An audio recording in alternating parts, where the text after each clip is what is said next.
Customized graphic design provides agency quality professional graphic design services from established companies to startups, creating a simple process to complete rebrand and delivering visual communications for group needs. Everything SOS graphic design does has a single unified objective. That's your business partner. We are at your service on 313-342-2166. That's 313-342-2166 or online at www.solsgraphicdesign.com. Well, we're moving on. Station, effort marking, Wi-Fi, and off-windows in the salon equipment. Coming several years later and also hair inspector. And check out the main hair services, hair treatment, box spray, one home, 3 legs, natural, natural split, rock extensions, G-twist, guide box, and more. Please feel free to use us on the web at www.sistersbreakthrough.com or call 313-822-0498. Through Sisters Breakthrough, we offer exceptional care for exceptional care. We look forward to seeing you. Sisters Breakthrough. Rebuilding.com. That's www.standrebuilding.com. We often hear how each 00 is a local number. 313-868-0000. Support the unity of rebuilding.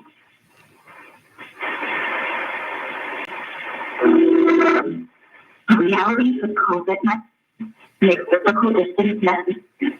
So we can still nurture social distance and interpersonal connection as a greeting card.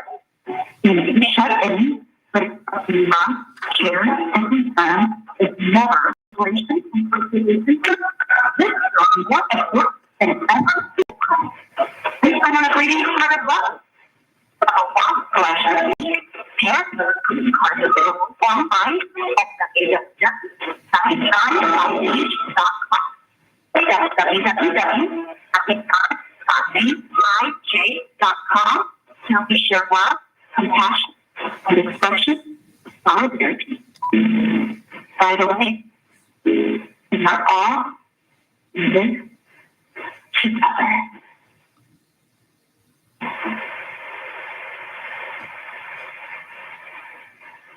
WGPR Detroit, HD2. You're watching WHPS, Highland Park, Detroit.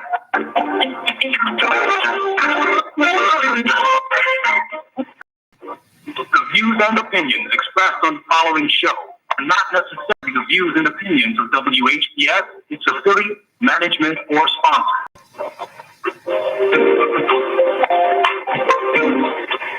Brothers and sisters, are you tired of being Conference recording started. You can ask if you're being Recording started. For someone that hasn't, and you at your home, let's talk with one another. And let's reason with one another on Scriptural Discussion with us. Wednesday at 9 p.m., Friday at 9, the Holy Quran, and come to an agreement about the Holy Scripture. You can call them live on the air at area 433-680-342 or 313-868-0351. And now, let's go live with a Scriptural Discussion with the Son of Man.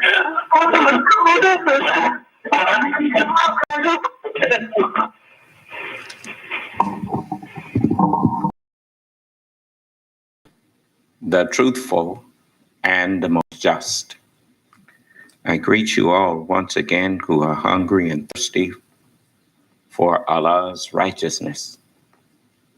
I greet you all with the greeting words of peace. May Allah's Salam Alaikum. I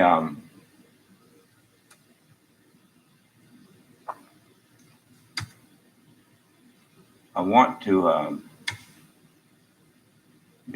before I begin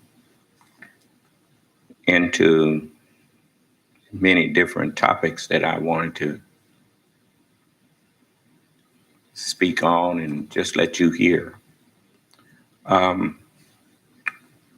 If there's someone that had a disagreement with something we teach, and when I say we, I mean myself and the prophets or messengers of God. You have something that you disagree with, and that includes the one who raised me, the Honorable Elijah Muhammad. You have something that you think is taught that is in error. I'm here to straighten it out.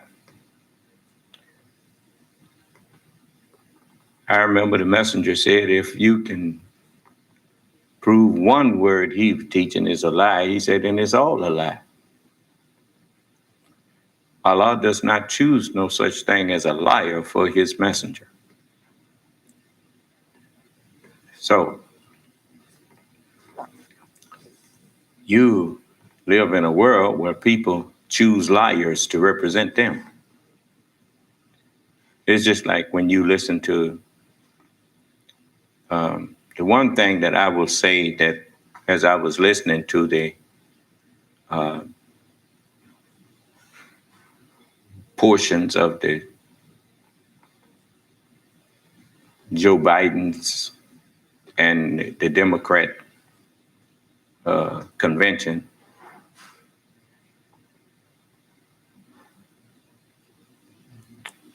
most of what I heard them saying about Donald Trump and about the Republican Party, the Tea Party that have restructured and renamed themselves Republicans. Most of what I heard said about them, I found to be true. On the other hand, the things that I heard from the RNC, as they say, Republican National Convention, most of everything they were saying was a lie. And the people in this society is being separated from one another based on that. Those who are willing and eager to go along with lies are joining forces, and those who are willing and eager to go along with truth and reality are gathering together. And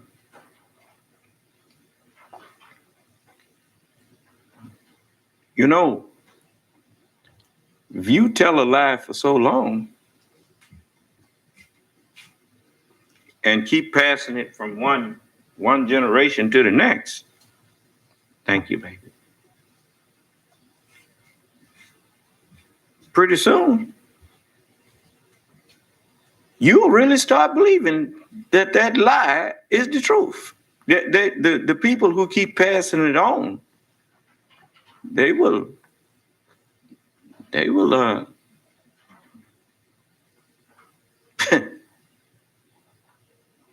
soon convince themselves that what they are saying is true. And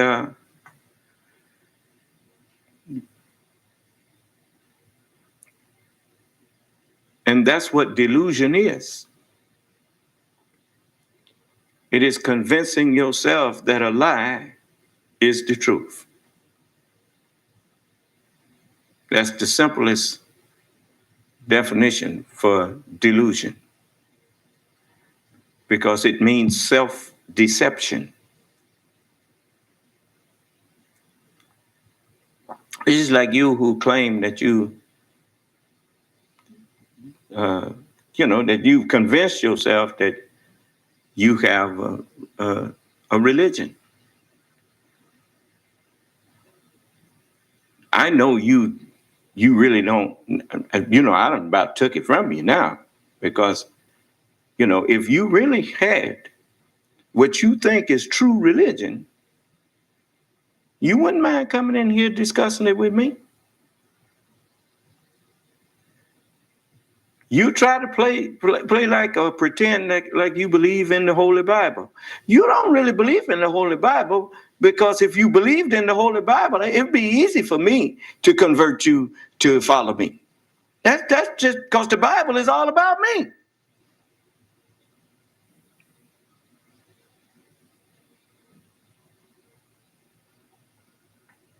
Without me, the Bible is of no use to you. I'm the he that the book said when he come, he will guide you into all truth. If you're not looking for me, the Bible is of no use to you. You come in here pretending you believe, well, can't we all be the sons of men? Is that what the Bible said? If everybody can be, if all sons of men and women can be the son of man, then why would the Bible prophesy of the coming of the Son of Man, since all of you claiming that you believe that anybody can be that? See, you're a liar. That's the difference in me and you. If I say something, if it's not true, I don't know it's not true, or I wouldn't have said it.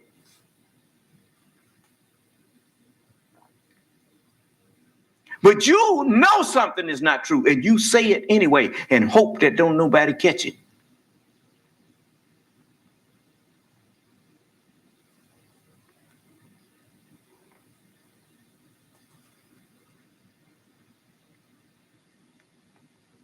So I'm, notice,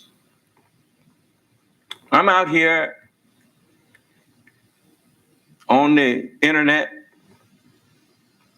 with conference rooms, opening myself up to the entire world, telling them that I'm the only one with true religion.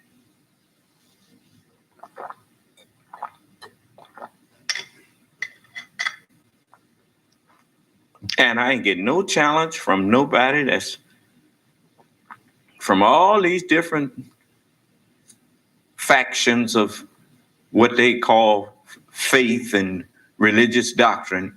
None of them come in here and challenge me on that.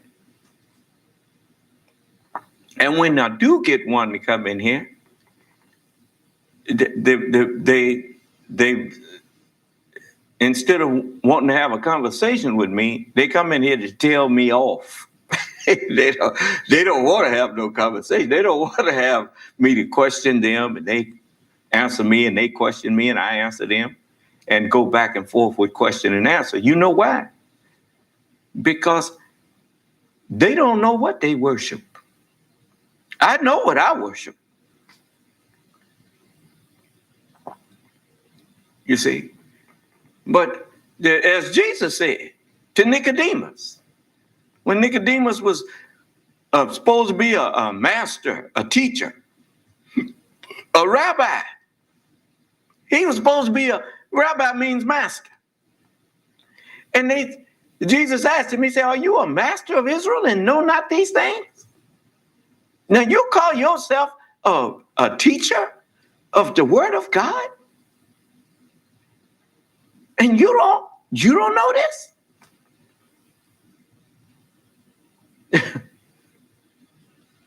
He said, we speak that which we do know, and we testify of things that we have seen.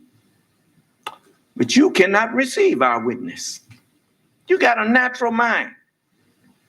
A natural mind can't receive spiritual truth. You cannot understand spiritual things You got Moses walking around here, sticking with a stick in his hand, talking about he parted the ocean with a stick. I mean, man. Anyway.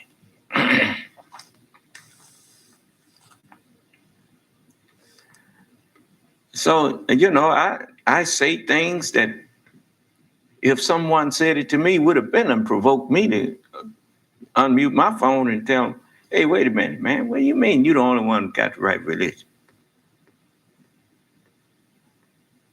See, that's the difference in me and you. I ain't never pretended to be religious. So when I finally said, you ask my sister, if Laverne was in here, she'd tell you, or my brother Bernard, they know, or my brother James, or any of my relatives. I ain't never pretended to be religious. When I couldn't go along with what I saw in church or whatnot, when I didn't believe that, I got out of there. I left. They don't send me sitting up in there clapping tambourines and singing songs and hollering, thank you, Jesus, when I ain't believing none of that stuff.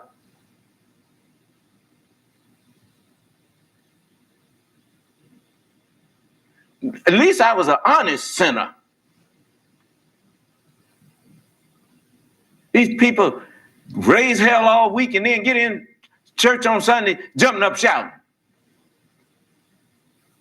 It was out there with me drinking beer and stuff during the week.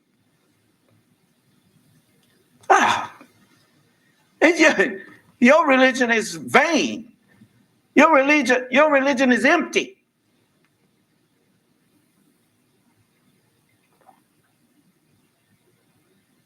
When I accepted to go to the temple with Brother Donald, he started telling me all the things that I couldn't do. You know, brother, Muslims don't smoke. I was smoking. He said, Muslims can't smoke, brother. We don't smoke. We don't drink. We don't eat no pig. We don't be out here in the street, running up and down the street, doing things that is against what the Word of God says. I said, okay.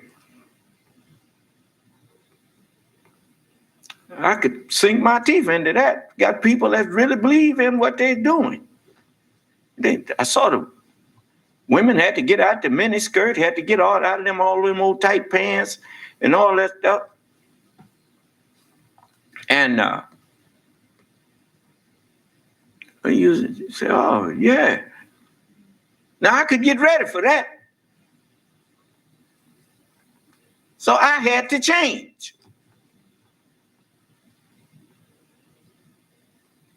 So to join, I changed.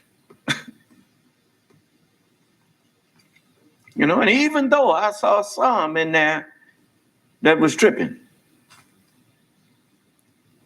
when they got caught tripping, they got put out. And I said, okay, well, I can do with this. These people, at least they for real in what they say they're trying to be. Hey, you got, let me tell you about you, white people. You got people running around here calling themselves Christians, going out putting on sheets and stuff, murdering people and all that kind of stuff, and talking about that's Jesus under the blood of Jesus. Yeah, and they're the one that tried to shed Jesus' blood when he was here. People like them. And white people, you let these people sit up and claim to be, and you call yourself a follower of Jesus, and you let people like that claim to be in your religion. I don't claim nobody who run around committing murder to be in my religion.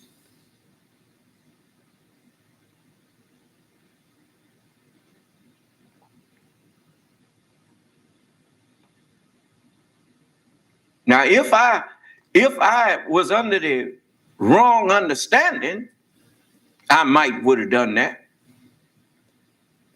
But I ain't under the wrong understanding no more. No. No. The word of God says, thou shalt not kill. Period.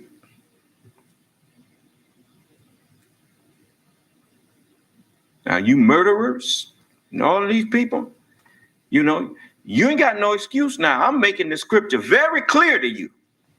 I'm planting the azure. Azure. Yes.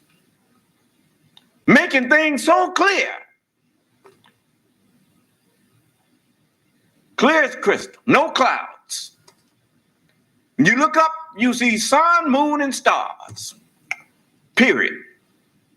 You notice you can't see the moon unless it's clear. Unless it's on a clear night, you see the moon and you see the stars, don't you? On a clear day, you see the sun, don't you?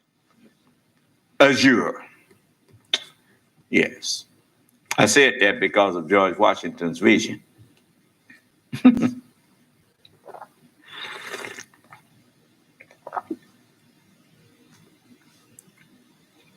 Azure also means serenity or serene.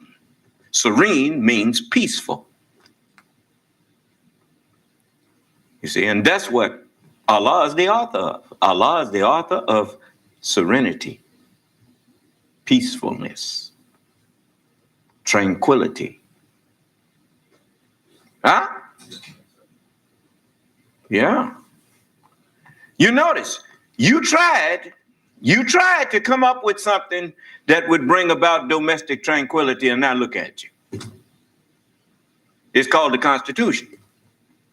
Constitution ain't powerful enough. Why? Because look at the shape that the country is in.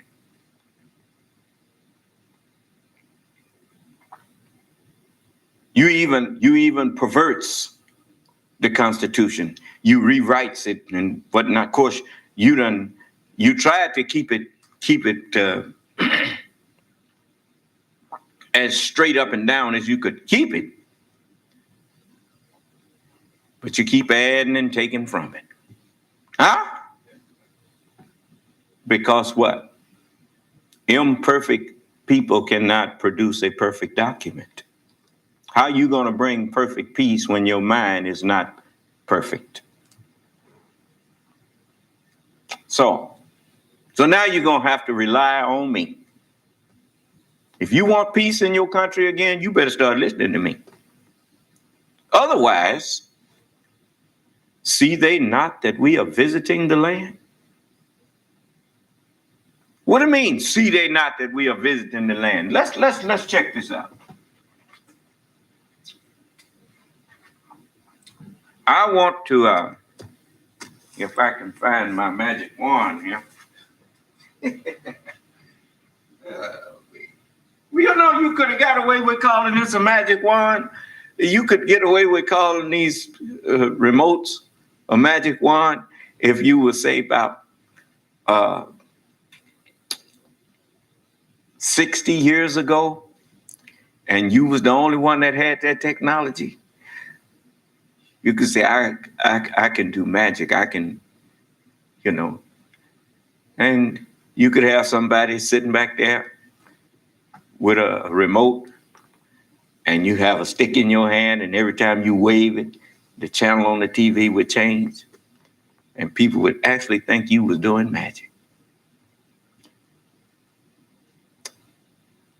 Magic is just based on how much knowledge a person has and how little someone else has.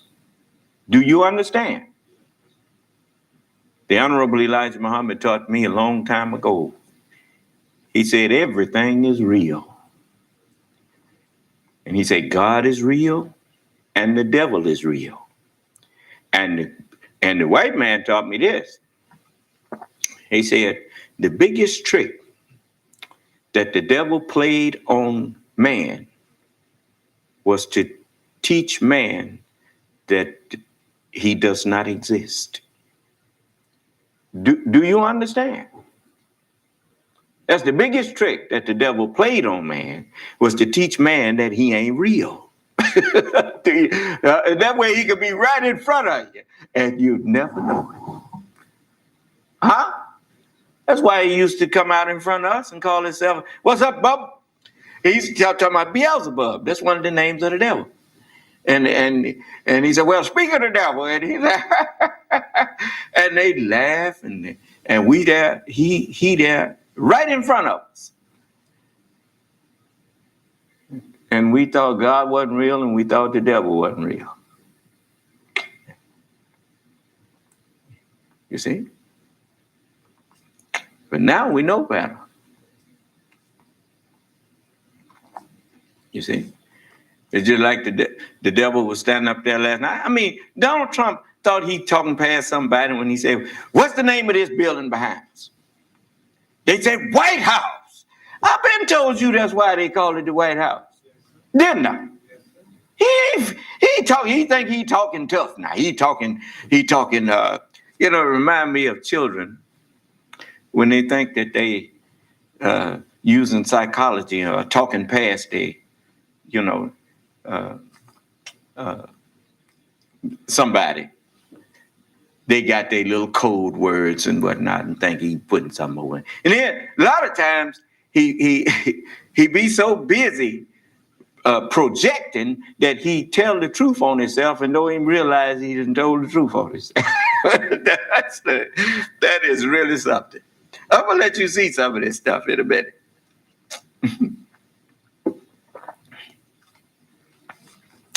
I like to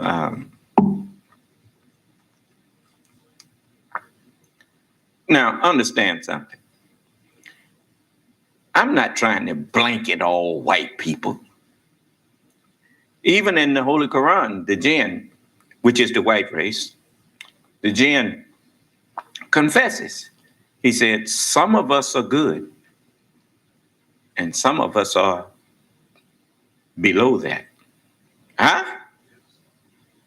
Well, the Holy Bible says it like this: of the tree, of the family tree of the knowledge of good and evil, thou shalt not eat.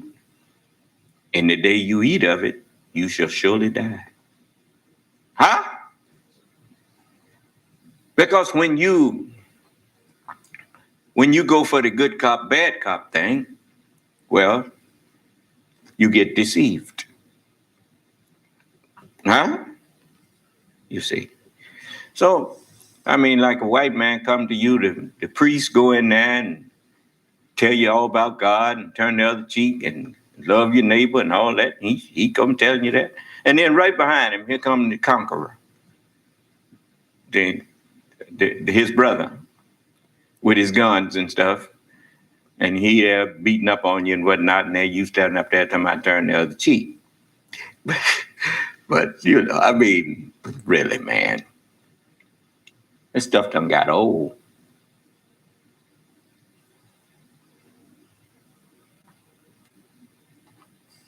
The Honorable Elijah Muhammad gave us the remedy for that.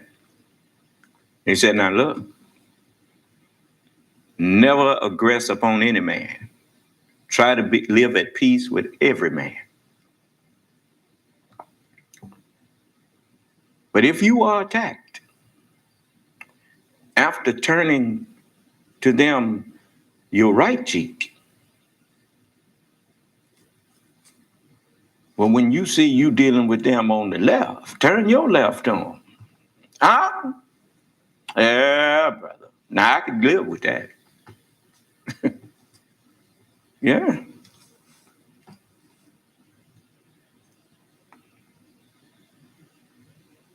He said, if you are attacked, fight with those that fight with you. A coward Muslim is not a Muslim. A man come after you, armed to the teeth, when he see you ain't got no arms, you looking at a coward there.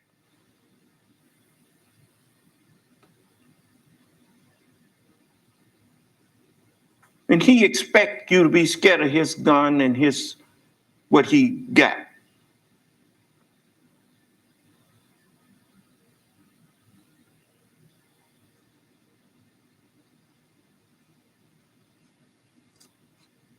No wonder the book say the shock of the hour is a grievous thing. If God be for you, no weapon formed against you shall prosper. He promised that. And he keeps all of his promises. But anyway, I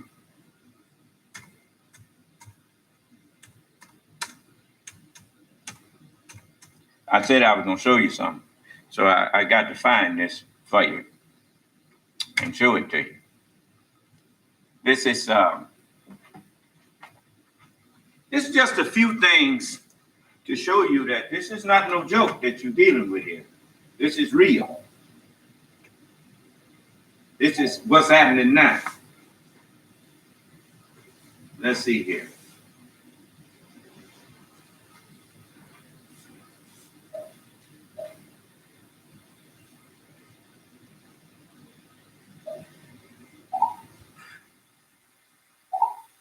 To raise money.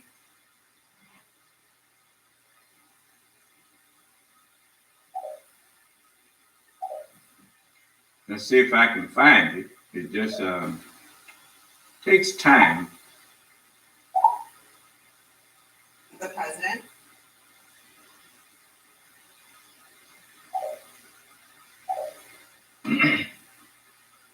I got quite a bit here that Our impacts.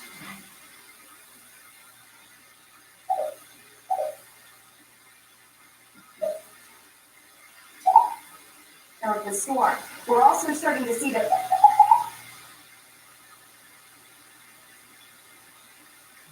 Now, what is happening behind it? Now, Piece of technology.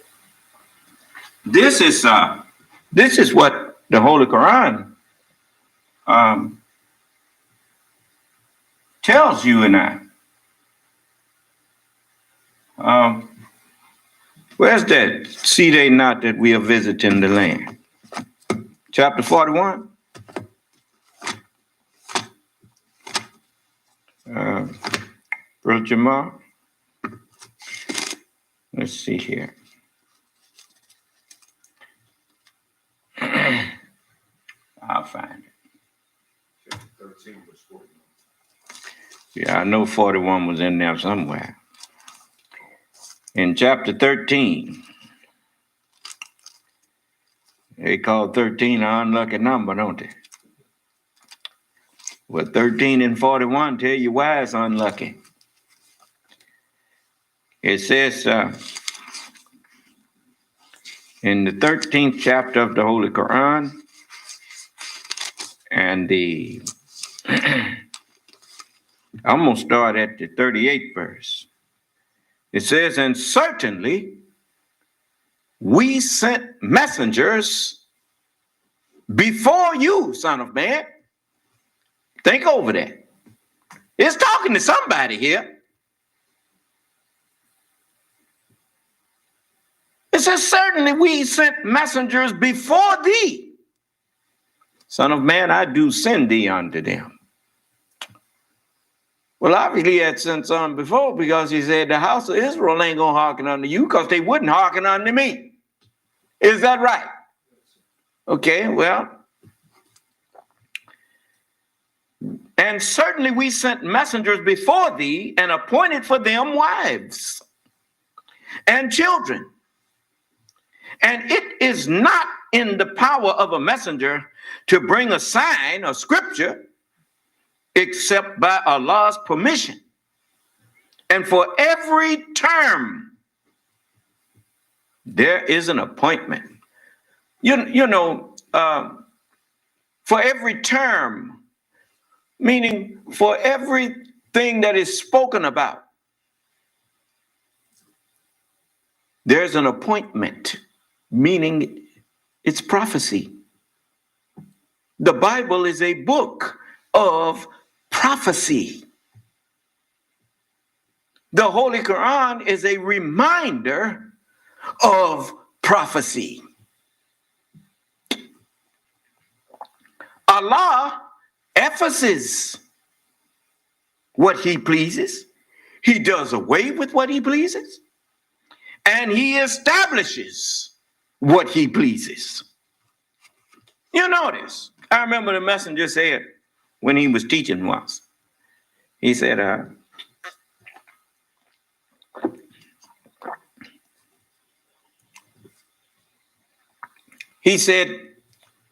Allah did not design that any man should live forever. He said, it would not be a beautiful heaven and earth if the same God ruled all the time. And he said, he himself did not live forever. We're not living under the same God who created the heaven and the earth. No, he died. And then he said, well, Yoel, Muhammad, you saying God don't live and rule all the time? He said, yes, God lives and rules all the time, but not that same God. And he said it would not be a beautiful heaven and earth if the same God ruled all the time. And you know why? Well, I know why. For the same reason that as when he was saying, now, I don't want you to think that I'm making fun. I'm not making fun. I'm just giving you clarity on the way God designed things, the way he designed us, these temples here. Now, I'll show you an example. Air Force One is Air Force One, but it's not the same Air Force One that was back in 1954. That ain't the same Air Force One. Huh? You know, they keep improving on it, don't they? If you can improve on it, then it's imperfect, and therefore it can't stay here. And as long as we could improve on man, then it can't stay here. So as the messenger said, it would not be a beautiful heaven and earth. What if the Native American who was ruling this continent here, he was ruling it. He was exiled over here from India approximately 16,000 years ago. Even he didn't originate from here. This was a place of exile. And so he was over here and he was ruling here. And he had taken his way of life as far as he could take it. And he just started repeating from one generation to the next, you know, passing that way of life on, the way of his fathers and whatnot, and their fathers and their fathers and their fathers. So nothing actually was changing. Now, that would have been fine if a man that could do more with the earth, if a mind wasn't on the scene that could do more with the earth than was being done with it. So Allah took it from them. He gave orders. He said, go and subdue the earth and have dominion over it. Huh?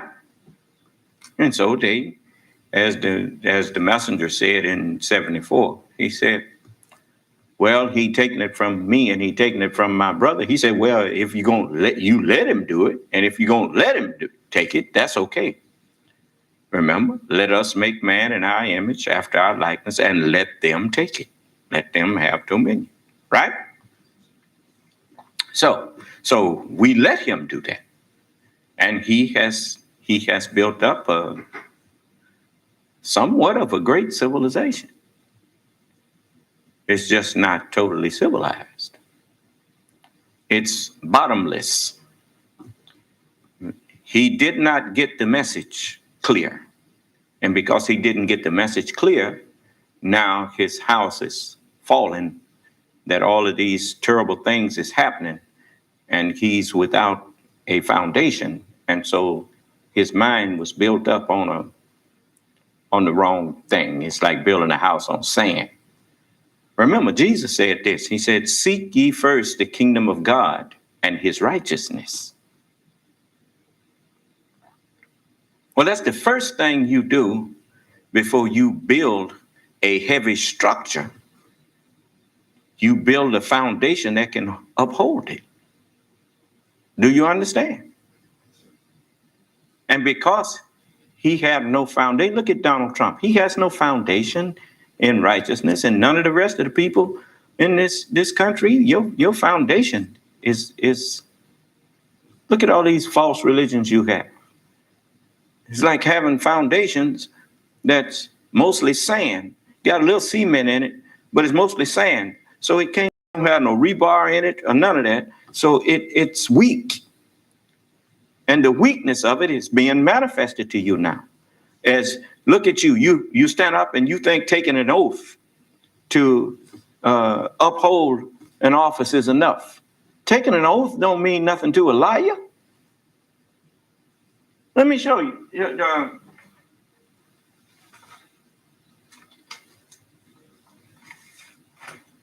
I like to show you religion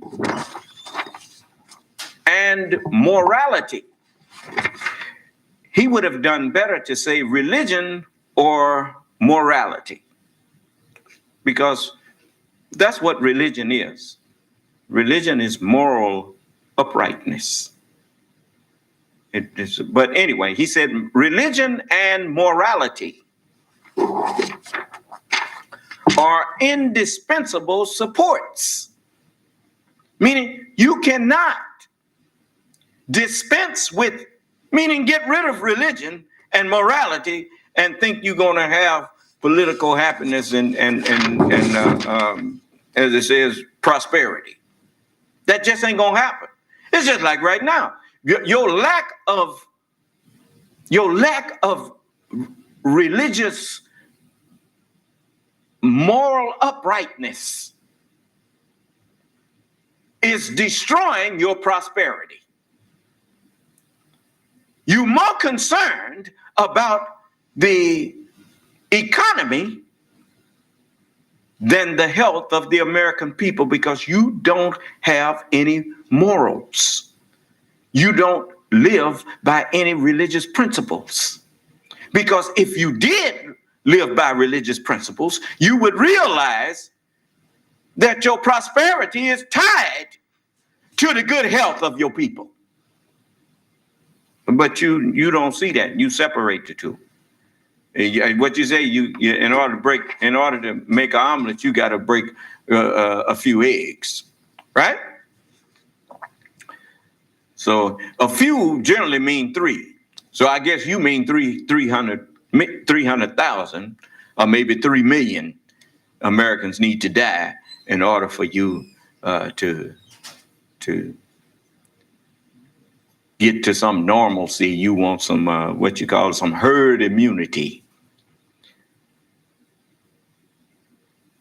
If herd immunity really was something that really works, Allah wouldn't have never gave you the knowledge of gene therapy and this scientific community. You wouldn't need them. All you have to do is just wait on so many to die, and then everybody do all right. Boy, you some wicked people.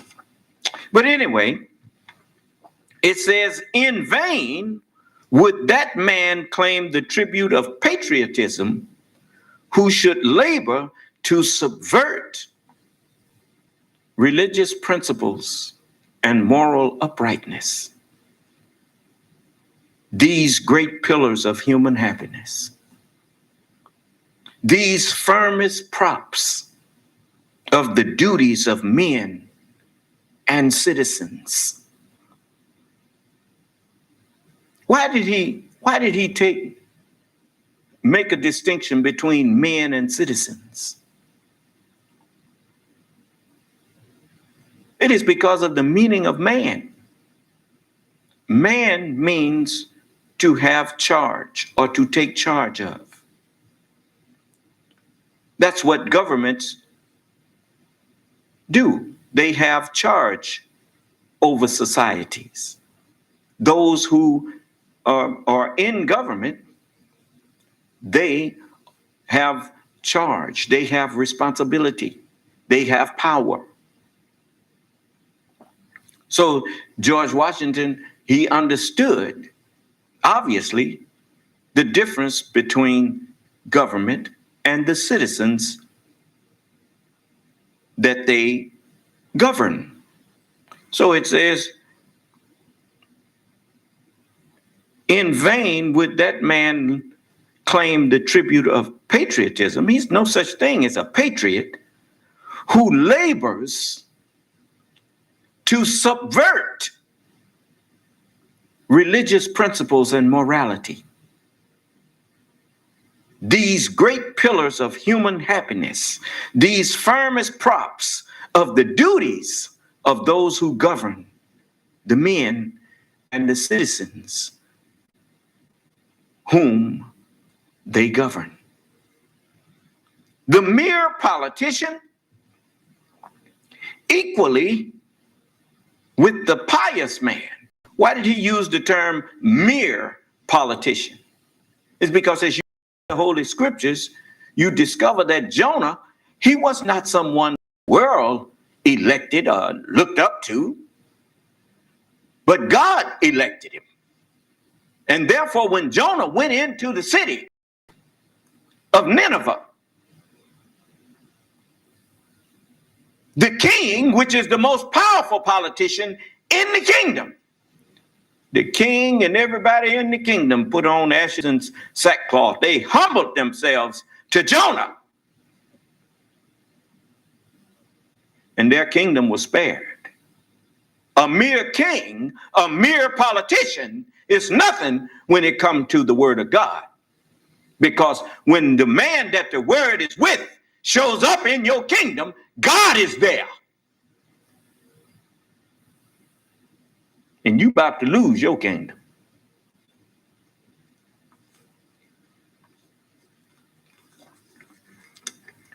I told you I was going to shut your mouth about coming in here disrespecting me.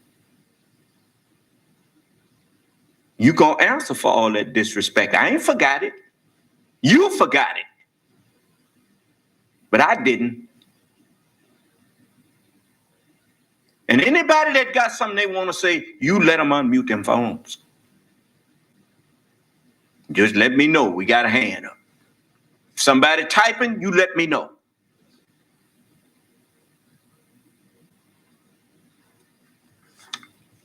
So it says, the mere politician equally with the pious man ought to respect and to cherish religious principles and morality. A volume could not trace all their connections with private and public felicity or happiness. Felicity means happiness. Let it simply be asked. Ask this question. Where is the security for your property, for your reputation? I'll show you an example. What has Joseph Biden did in this country since he was in his late 20s. He has served in government working for the United States people. It's like the General Mattis, General Colin Powell, and all that. These men dedicated all their life. When we was in the military, we call them lifers. Meaning what? Since they were young men, they dedicated themselves to the protection of their country.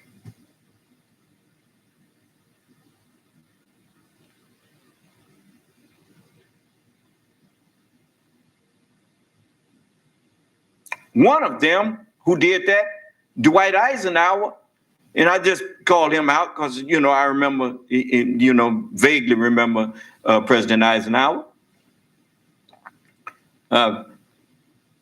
He became, not only was he a general, he also became president of the United States.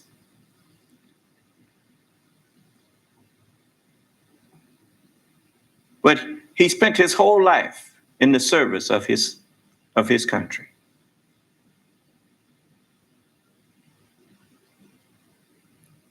Then you have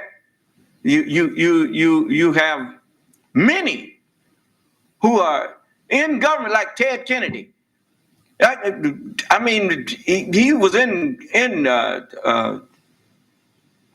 the Senate since. He died in there.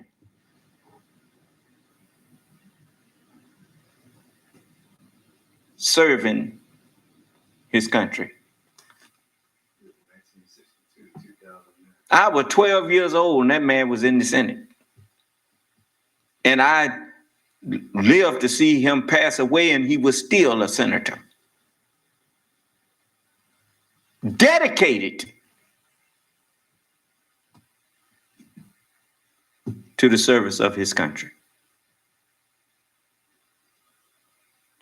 And he didn't waver at the end, like Mitch McConnell, sitting up there all these years pretending to care something about the United States. And when he had a chance to really show that he cared, he folded.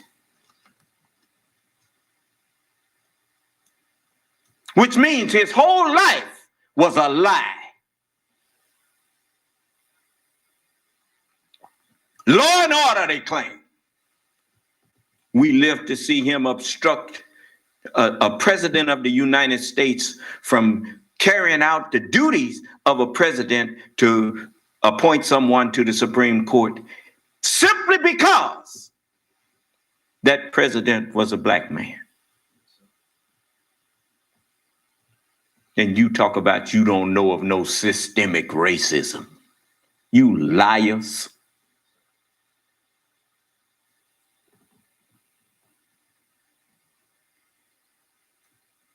Now you see why it had come here and talk to these people. They killed everybody else. If I wasn't the Lord, I'd have been dead a long time ago.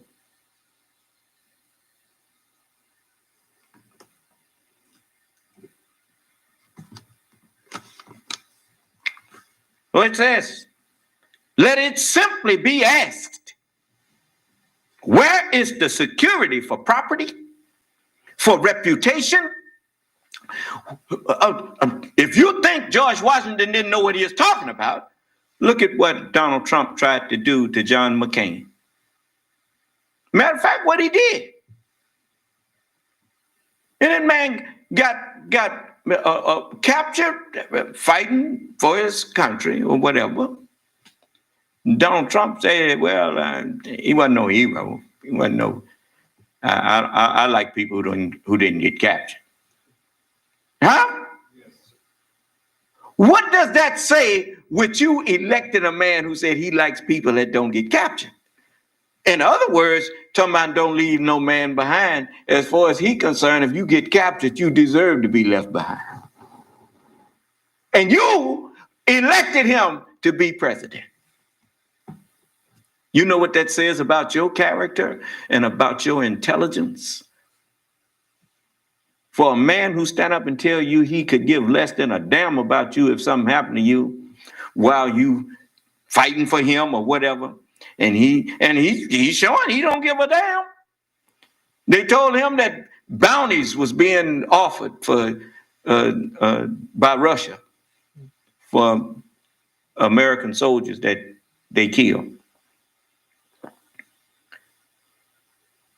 That makes all poor people, people, you got in this country, people do anything for money. I done heard Negroes stand up and talking about, well, if there's enough money in it, I'll do it. If there's enough money in it. You keep people poor and wanting and in the midst of plenty, they see plenty all around. And the only thing standing between them and plenty is a dollar. Pretty soon they start worshiping the dollar. And then you can buy them, and as they say, everybody got a price.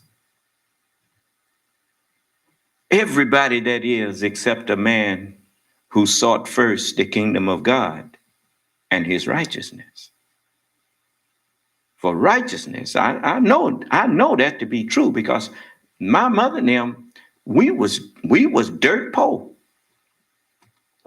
I mean, I ain't never seen my daddy go in no bank, had no bank account.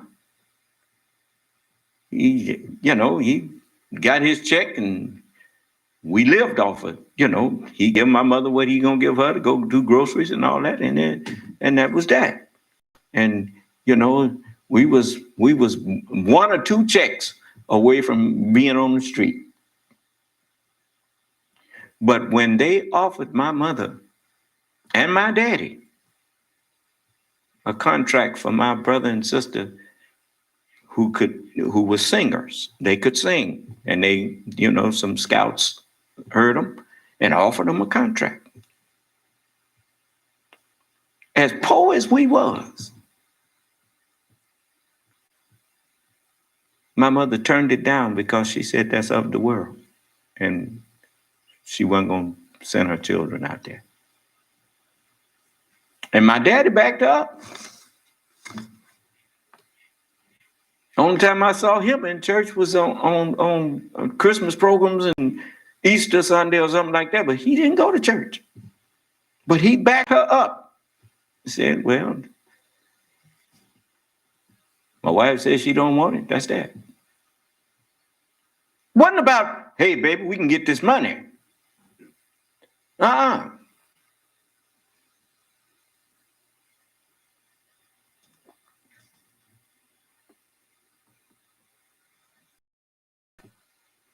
With the foundation of the word of God, that's where honor begins.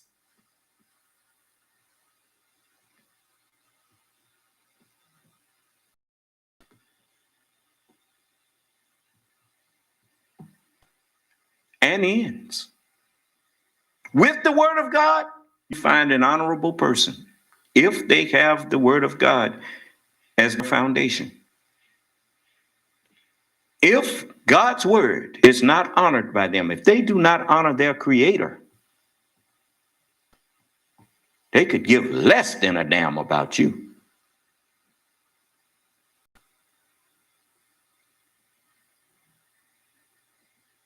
That's why Donald Trump could insult John McCain. He learned that from his daddy. His daddy he left Germany because he didn't want to be drafted. His daddy did. Donald Trump had bone spurs and everything else to keep him from getting drafted. He wasn't finna go in no man.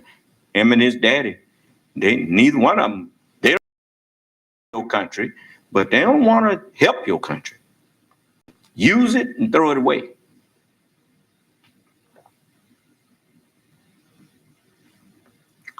And I'm gonna have him bear witness to it tonight. And he said, you don't listen, I listen. But anyway, he says, let it simply be asked, where is the security for property, for reputation? You notice, they keep talking about this even on the news, that they trying to figure out a way to define Joe Biden. What you mean trying to figure out a way to define him? History and just tell the truth on it. But the truth won't help him against him.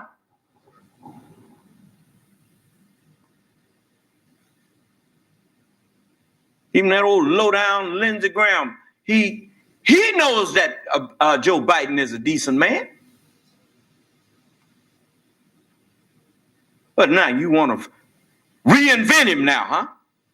And they're going to reinvent Donald Trump. Everybody knows Donald Trump is a lying, low-down man.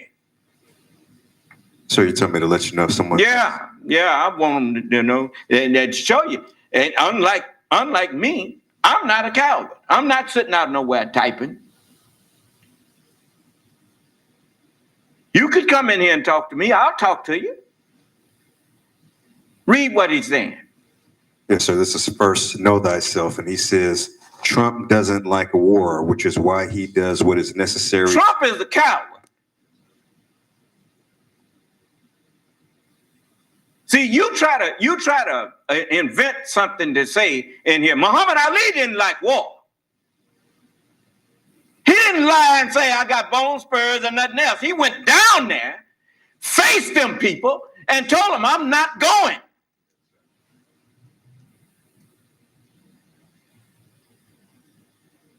When I got fed up, I didn't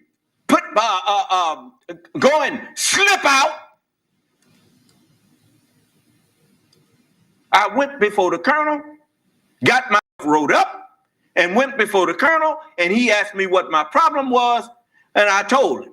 I said, I'm through with this. I can't take this no more. I said, and you just well, I'm not going to do nothing else y'all tell me. And I'm pretty sure they looked at my record.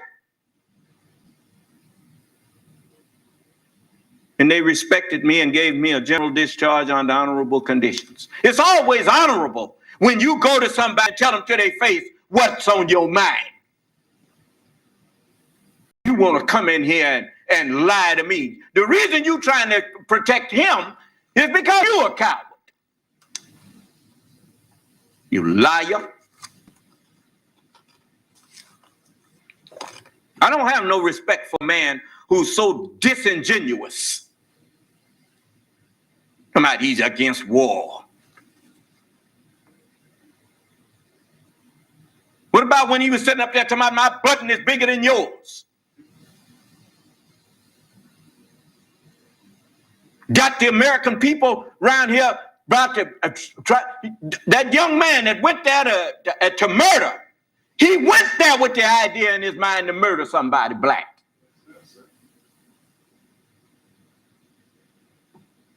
You damn fool. Sir, now he has a problem because. I know he got a problem. I'm against war. Till you start something.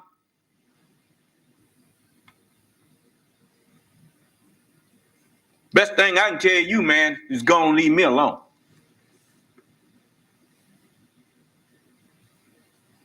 Now, you want to play your game, you better go play it with somebody else.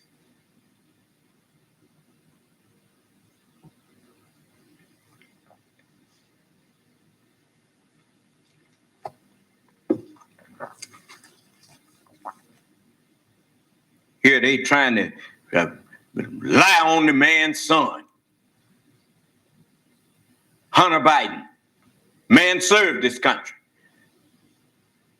Man was an attorney general, doing all kind of things in the government to try to help people. Well, Hunter, where's Hunter still alive then, right? Okay.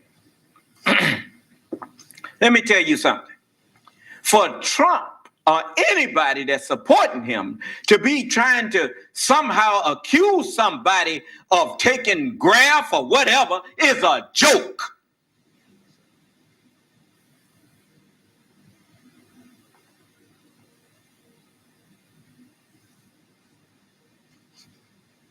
So, all of you a bunch of hypocrites. That's the only thing you could be, as the book say, the hypocrites are surely liars.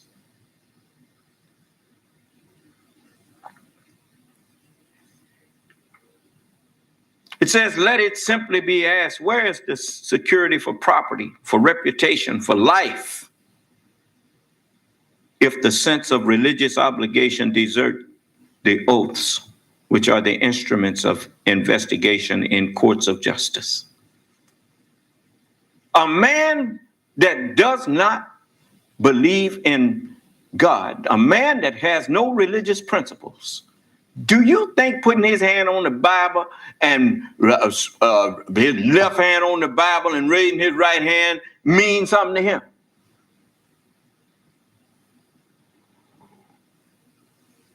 And that's what you got up there now. You got it in the White House. You got it in the Senate. You got it in the House of Representatives.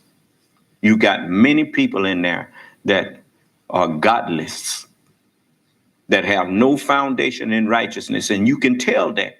For even when I asked that James Torp hypocrite about the 170-something thousand Americans that was dead, he said, so what?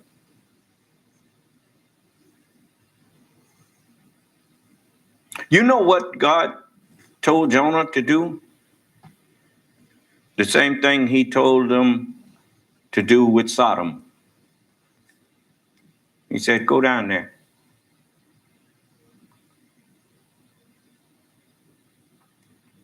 If you find any righteous there, I will spare it. And they like to got spared in Sodom. Huh? Till they ran Lot out of there, huh?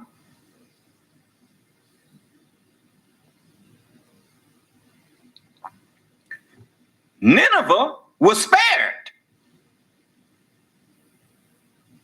because when Jonah preached to them, at least some of them repented. The important one, really the king, he used his bully pulpit, obviously. Huh? And Nineveh was spared. As I told you, I don't wish for none of the governments or the people to be destroyed. I wish that you would listen and repent. But instead, you come in here doing like this man. He won't come in here and lie in my face.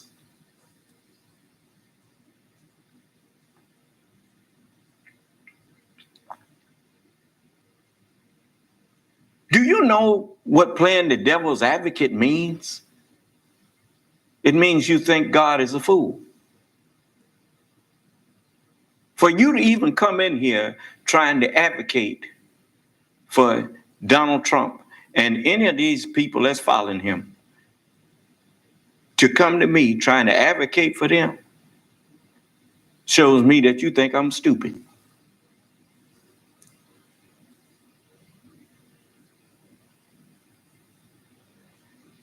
You know, there are some things that you just can't defend. Why do you think they ask you, how do you plead? That's one way the court system, the judge, has of weighing your character.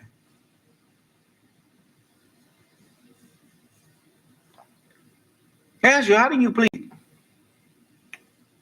Well, sometimes people will come in there and say, I'm guilty, Your Honor. And the court takes that into consideration. They sitting up there talking about this Mike Flynn, General Flynn. Colonel, was he a general or colonel? General.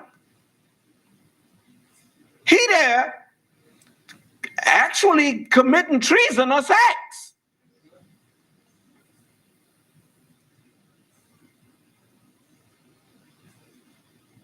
And he pleaded guilty. And then they turn around with these crooks talking about they want to drop charges against him. Drop the charges.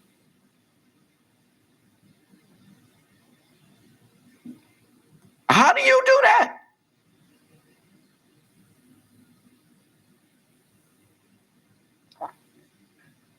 You don't drop charges after a trial been had and the man done pleaded guilty and was ready to be sentenced, and you now talking about dropping charges?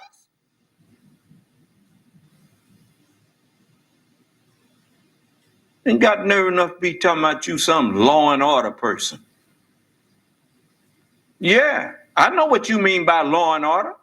You make unjust laws and order people to carry them out.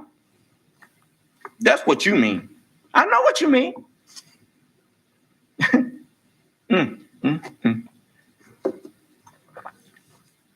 That's their little secret language they use.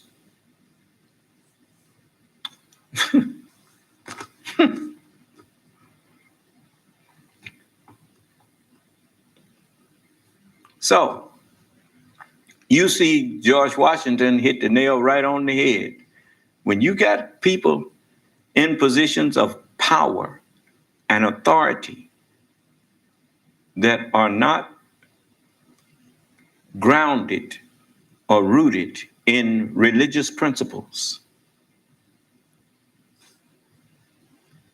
then there is no safety for your property, for your persons. I mean, look what they did down there on the border. Here, kidnapping is against the law in this country. It's against even international law. They did it right in front of everybody. Took babies right out the arms of their parents and whatnot and put them in cages. And y'all used to be telling us we was teaching hate when we told you what they did to us. Made merchandise out of us.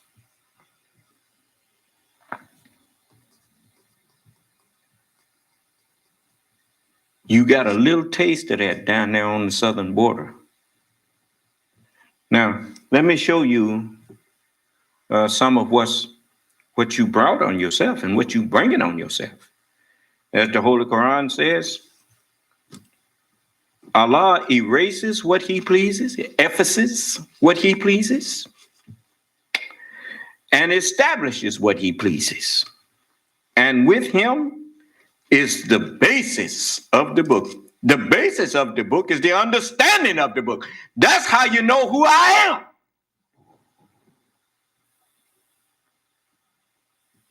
You know how you ask somebody, on what basis are you saying that?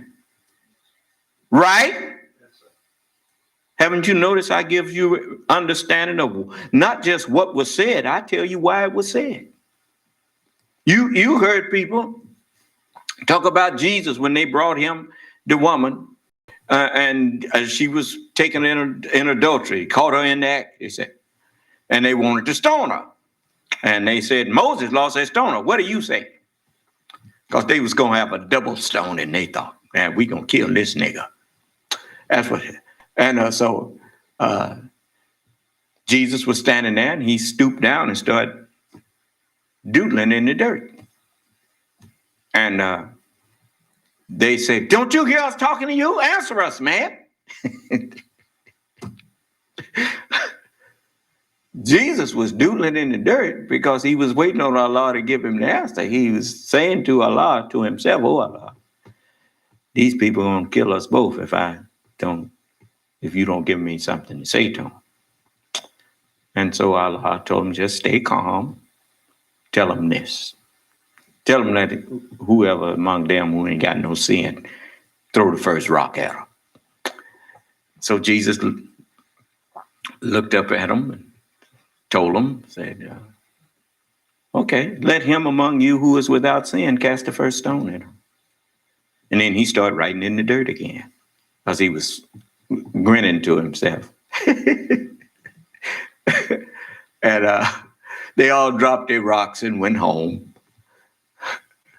The truth is powerful, ain't it? You see? It's just like you who come in here and you make me have to roar at you because You take me for being stupid. You insult my intelligence. You're so used to just letting anything that come in your mind fly out your mouth that you think you can come in here and do that with me.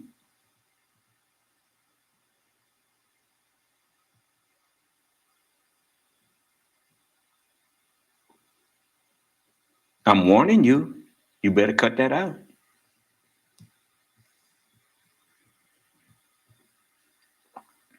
So it says, whether we let you see part of that which we promised them.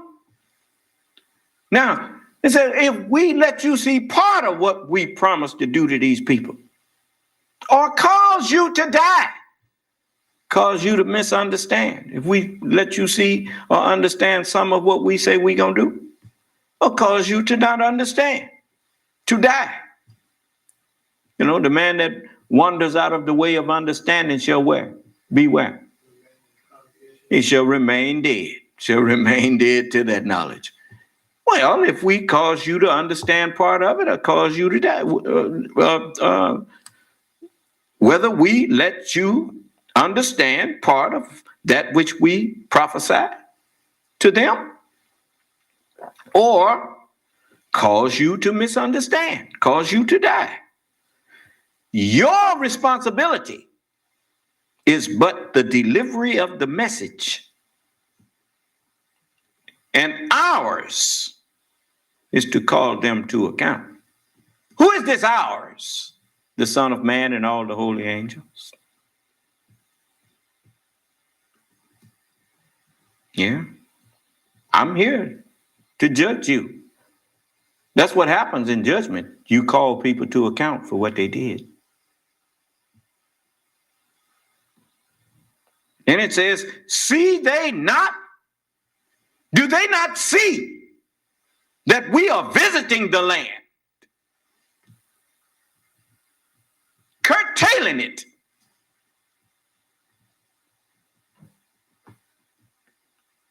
Of its sides. Now look at this.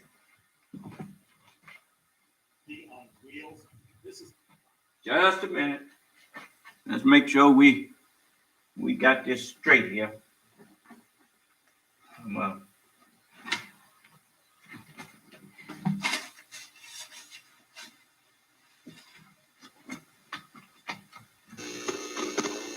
There. A mobile Doppler radar with the Center for Severe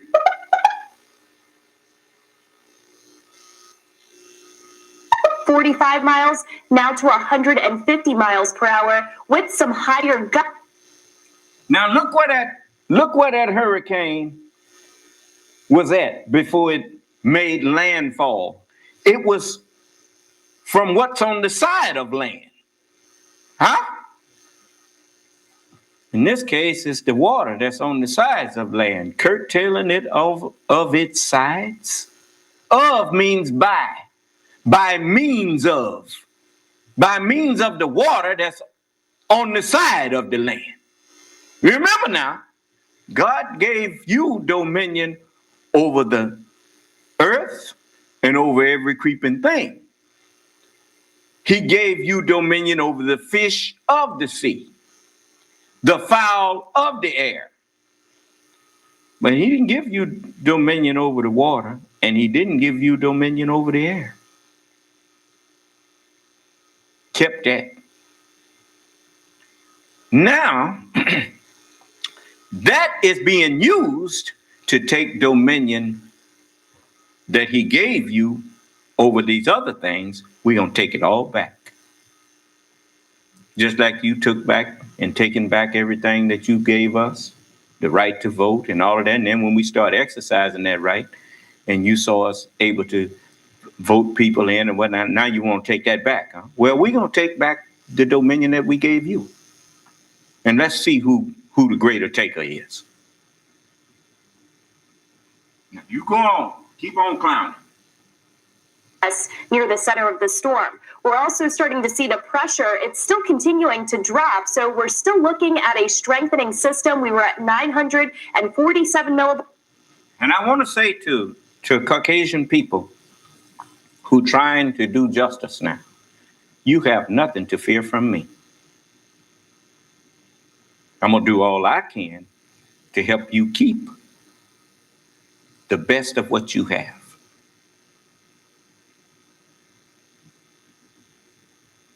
For I ain't got no dog in the hunt with your skin.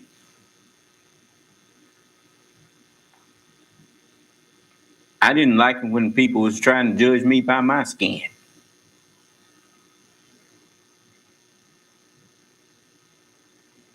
Why you think you see me standing up here defending Joe Biden? People want to act like they don't know Joe Biden. You had 8 years. If nothing else, the man was vice president for 8 years. Why you want to tell that lie talking about you don't know what he might do?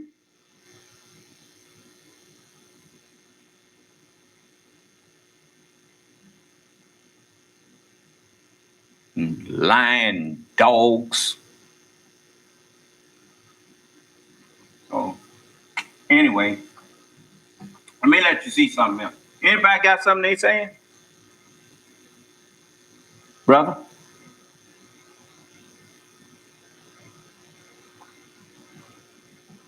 And we know what Donald Trump will do if he gets 4 more years. The same thing that he been doing.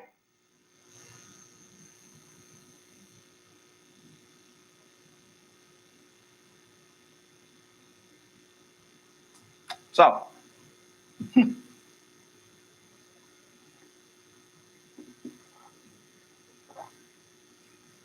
he got more sense than most of y'all. You notice, don't make no difference what I say about him. He don't never mention me. He know I see him. I've been saw him. I saw him before he got in there.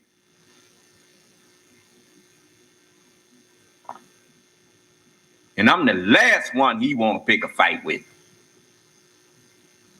If I say something about you, the best thing you can do when I say something about you is just shut up. Because I'll go deeper. I can always go deeper.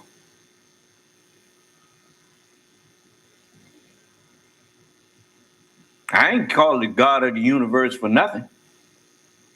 How deep is the universe? That's how deep I can go.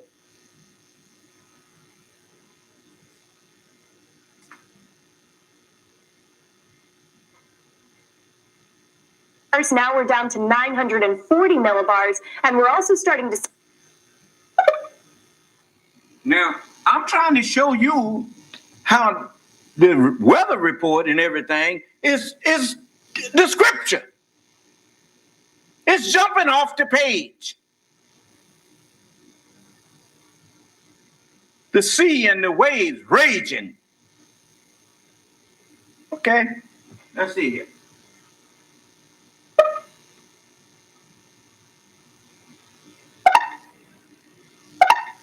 Potential storm surge unsurvivable. Let's get straight to Jay Gray, who's live in Lake Charles, Louisiana. And look how they thought what did Allah do with this one? They thought they could predict the storm surge, didn't they? And he made the wind do just what they thought it would do, but it didn't bring the water up there like they thought it was. Huh? To show you what? You remember that movie where they took the tail end of it off because it scared a lot of people? What was the name of that movie? Where all that water came up there and just froze, just stopped. Showing them what Allah could do, what the ones who was controlling it could do with it. Huh? No, it wasn't no day after tomorrow. It was when they was, let me see, what was the name of that? It was deep something. Because they found some creatures up under the ocean that actually controlled the water, and they found out the water itself was alive. I don't know why people think all of this stuff around them is dead when we are 70% water ourselves. And we walk around here talking and interacting with each other. Take the water out of our bodies and we die, which means the water is alive. It's alive. It's living.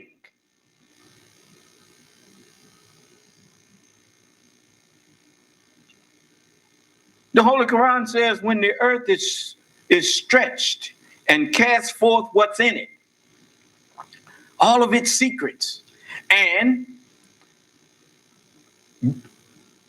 becomes empty, and then it listens to its Lord and is made fit.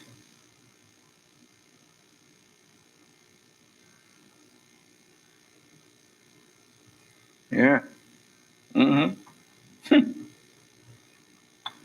But you see, I mean, I know you would have liked to saw it come up in the end tab something. I told you a long time ago, ain't no tornado gonna come through here and tear up nothing.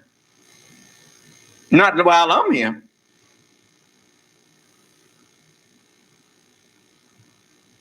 That hurricane just swerved right on around us, didn't it?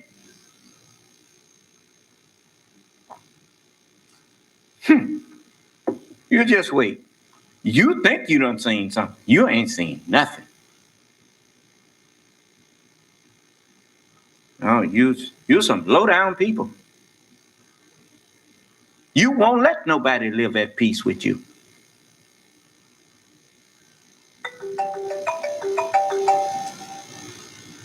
The Abyss. That was the name of it. Thank you, son. You remember the Abyss? Oh, that one wave came up there. They knew they was gone, didn't they? And yet, it stopped and let it right down. Let it lay down. I'm going to tell you something. Anybody that look at the earth and think that all of this stuff that you see is an accident, I mean, you got to be pretty stupid. The white man, he telling you, he done good as told you, he don't know nothing about how the earth came about, that he gonna tell you. He know that the black man made all of this.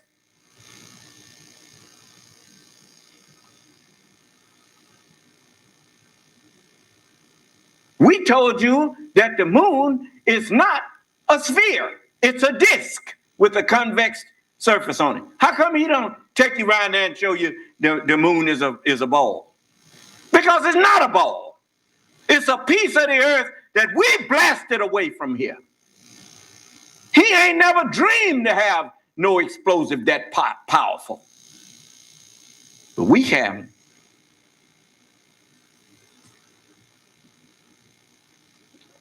That's why when everybody was going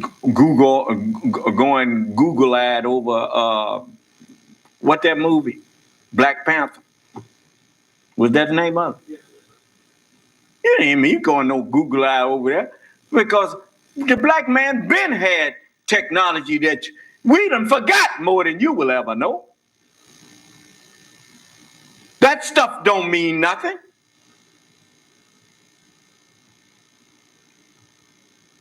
We learned from trillions of years on this earth that we need to perfect ourselves. What is the point of gaining all of this and losing yourself?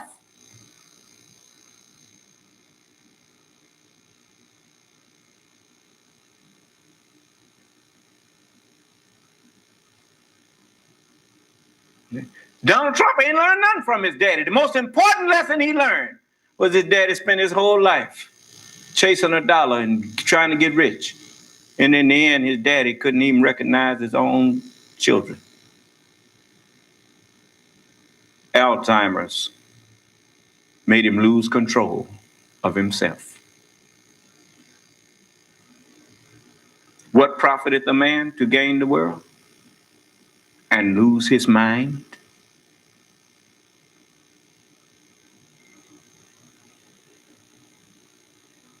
You think that it's a joke when God said, thou shalt have none other gods before me?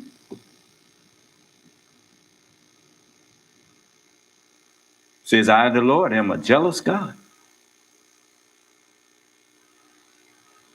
The very thing that you put before the Lord, he'll fix you with that. Take it from you too. Yeah. Mm-hmm.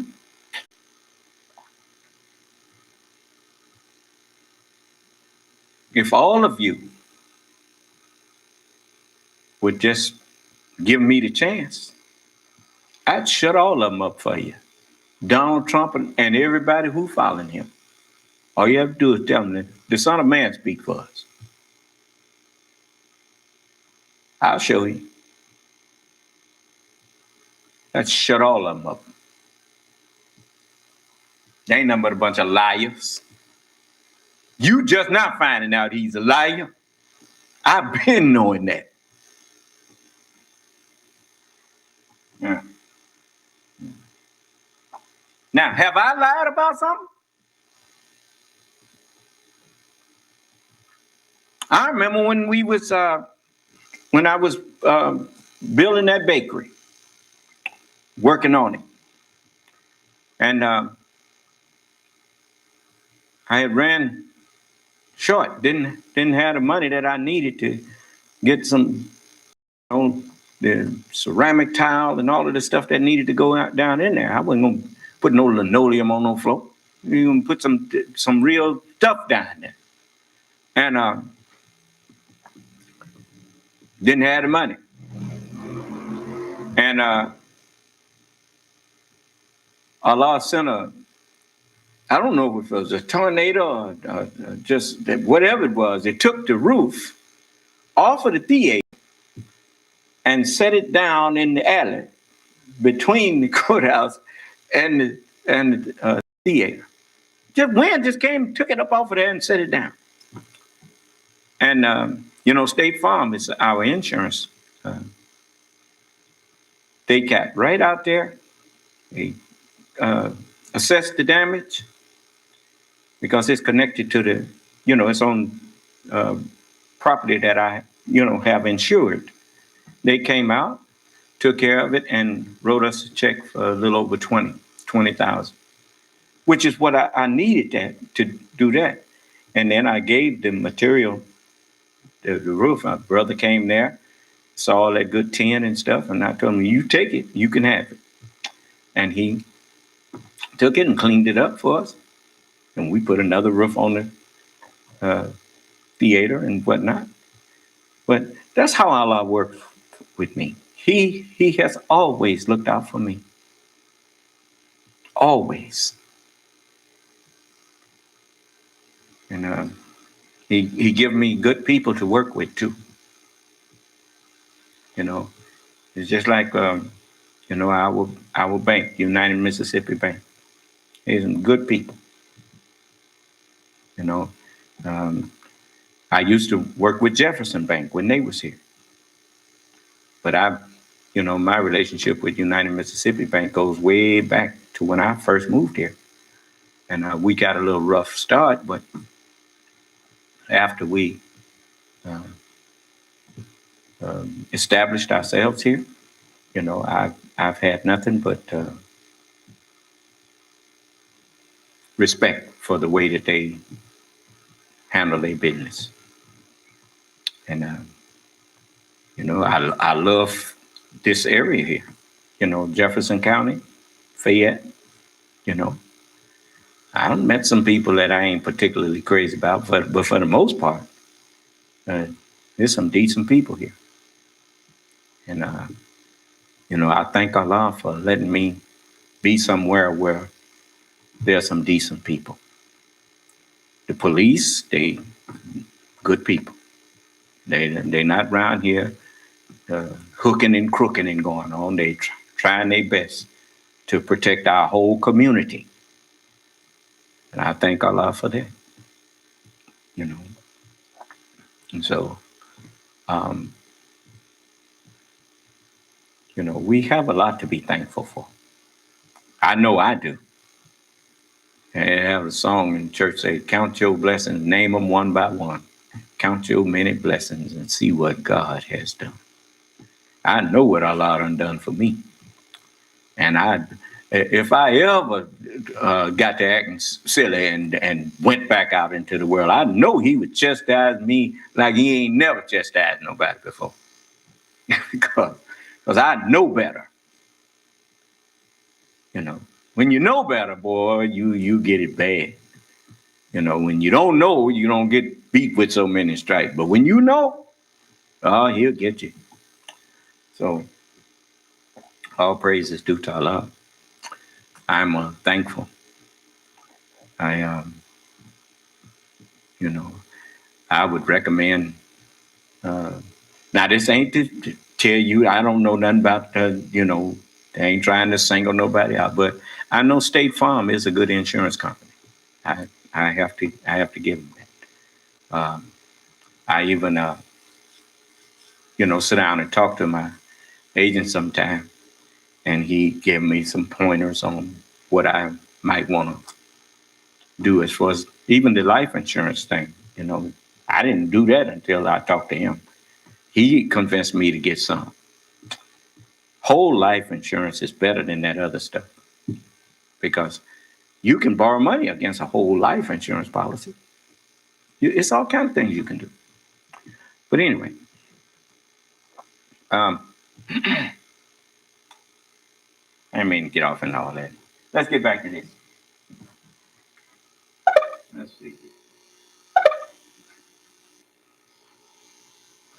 There may be more of that I want you to see. Louisiana, the direct path of the storm. Jay, I know it's going to be tough to hear us. I also know we probably have a little bit of a delay. What are you seeing right now? Richard, the intensity of the storm really picking up as it approaches the shoreline and moves. Now, I'm going to tell all of you something. This stuff can stop if you stop your low down doing. What you think? You can just kill us and no reprisal? There's your reprisal there on the TV there. Why do you think Allah told me to disarm? Don't arm. Don't pick up no guns. He said, if there's some fighting got to be done, he said, I'll do your fighting for you.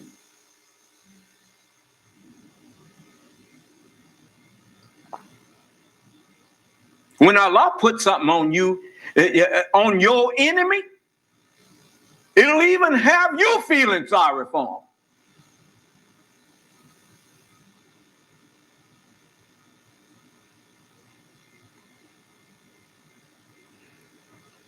him. Okay. So I have to catch myself a lot. Because I know why these things are happening.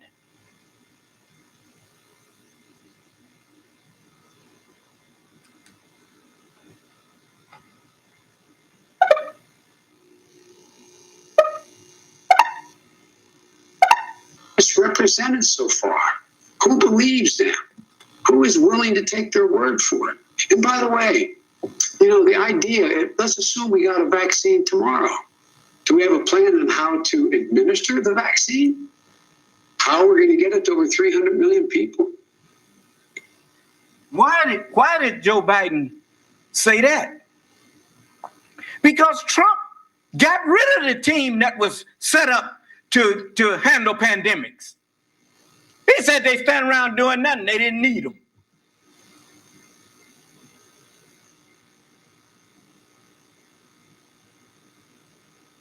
Or have you forgot that? So even if you have a vaccine, who's going to administer it? How are you going to administer it? You got rid of the team that was set up for that.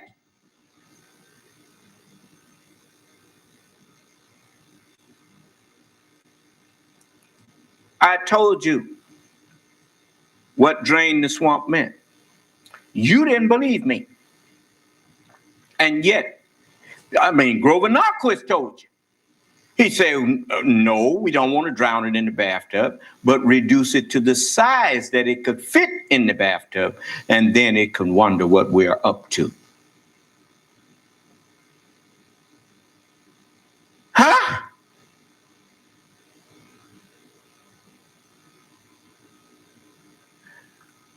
You know, I know that you say, well, that's all he do is just, why don't he calm himself down? I can't help it because I got a loud voice, and I can't help it because the book says the Lord shall descend with a shout. Didn't say I would descend with a whisper. It said the Lord himself shall descend from heaven with a shout. Huh?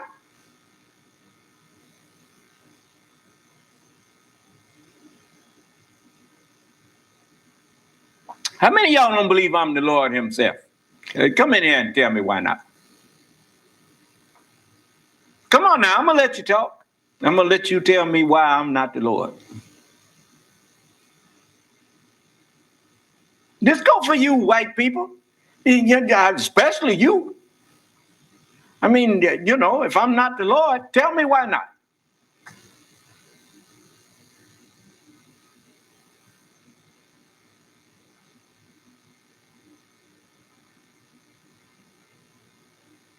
See? Nobody's saying nothing.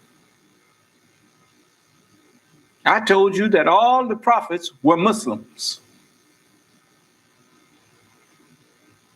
You can't say they wasn't. You can't say they was Christian. The first time anybody ever was called a Christian wasn't even by a prophet. It was by people who hated Jesus and referring to his followers as Christians, meaning Cretans.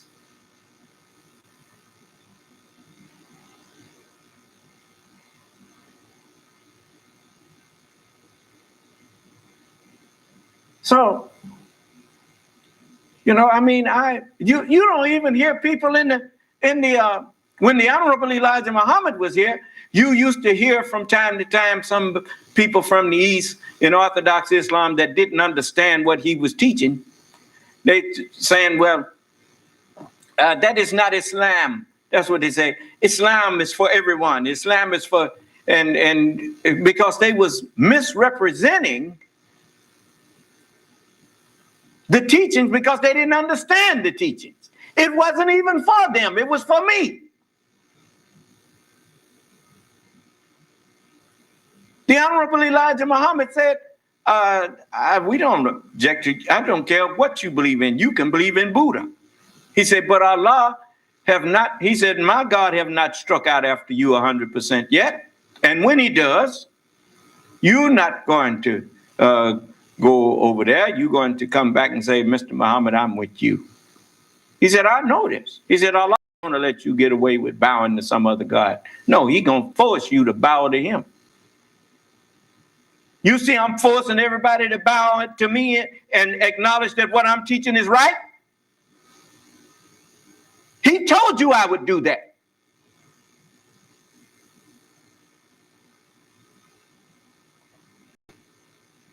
You don't know the things that I suffer just to be here with you to teach you. I told you that perfect and imperfect can't live together.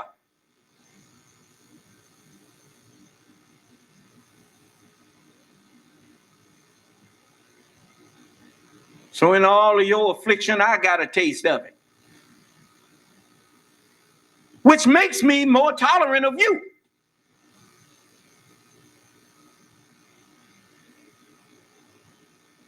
But it ain't gonna be that way forever.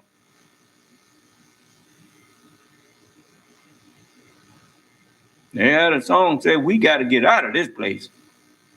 Yeah, I got to get out of this place.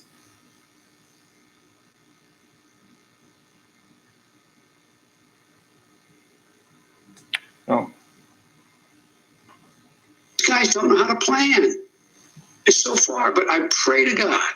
I really mean this, out of my heart. If we have a vaccine that is proven to work, that would be wonderful, wonderful.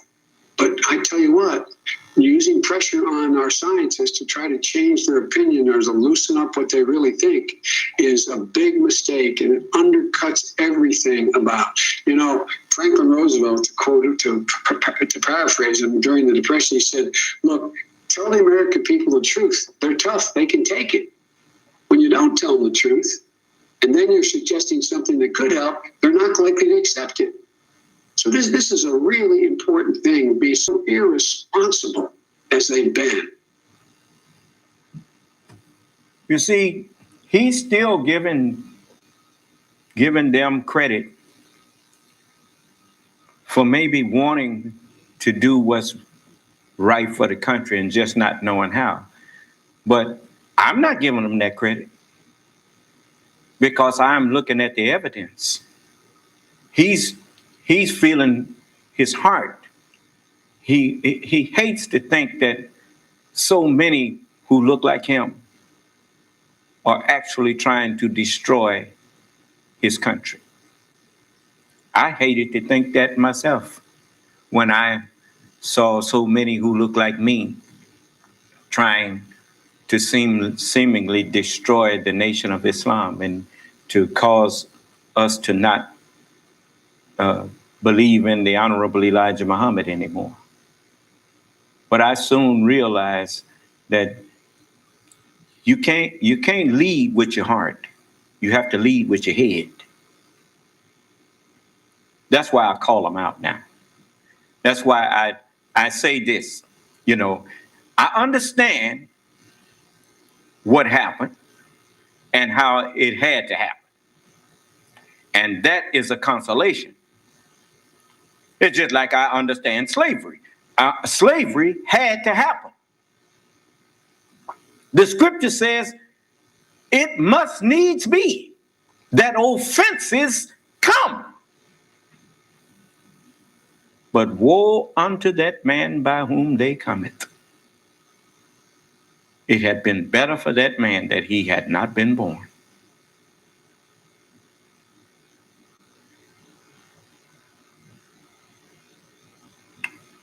So, when people wrong you and you think they couldn't help themselves, and they couldn't in some cases, you have to give them a chance to be sorry and repent. And the only way you're going to know if they're sorry is you put them in a position where they could think they could do it again. And see how many of them would choose. Because, a lot of times you all have told us that was your father's and that you're not responsible for the slavery and for what they did. It ain't your father's now mistreating us. It's you.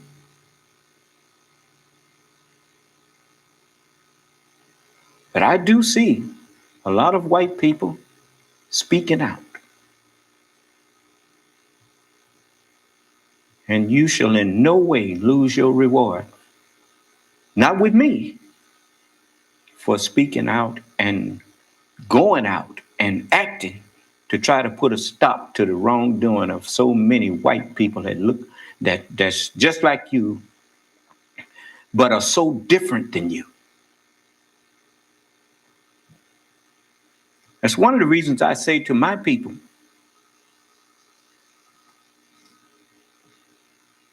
you stop going out here burning white people's businesses down because somebody white mistreated you. Don't do that. And I also want you white people to make sure that some of your people ain't doing this and trying to make it look like it's my people doing it.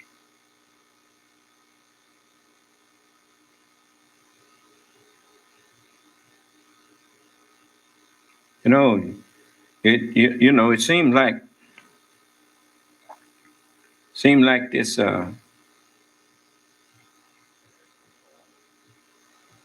narrative that they trying to put on us, that when they kill us and we demonstrate about it, then we become violent. We ain't got nothing to become violent against you with. A 17-year-old with an AK-47 and they're shooting people down, and you call us violent.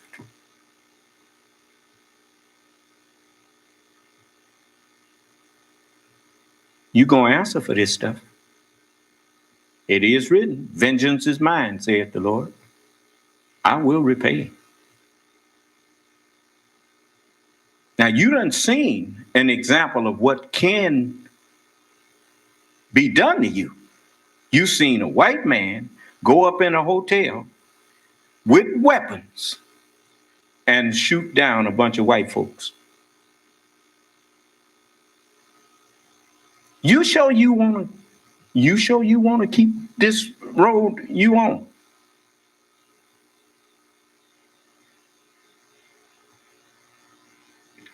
Let me tell you something about the human brain. The human brain was designed for truth, for justice.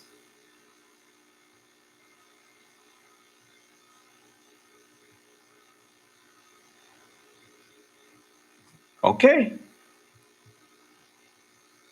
Now, you know, the human brain was also designed to with an auto correct on it. You know how you do something sometime and then your conscience get on you about it? That's auto correct. You got people that go off and commit suicide. Then you got some people who go off and murder a lot of other people and then commit suicide. You sure you want to declare war on me?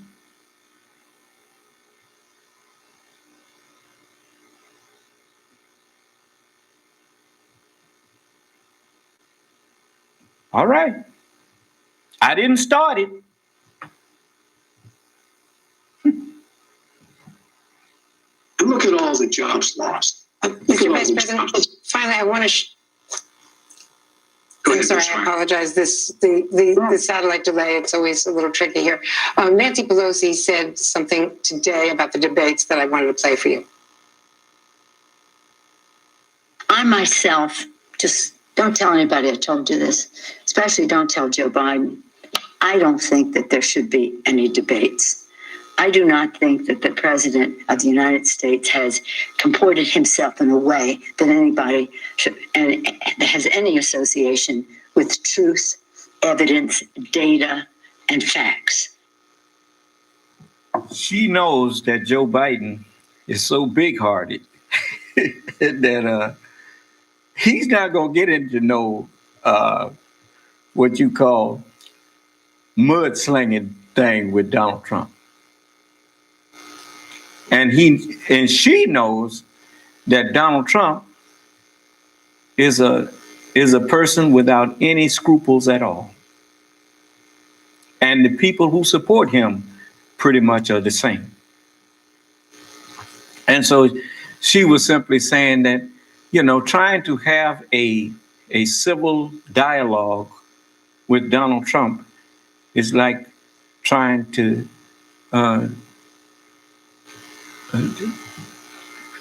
come to some kind of medium with a dog that has rabies.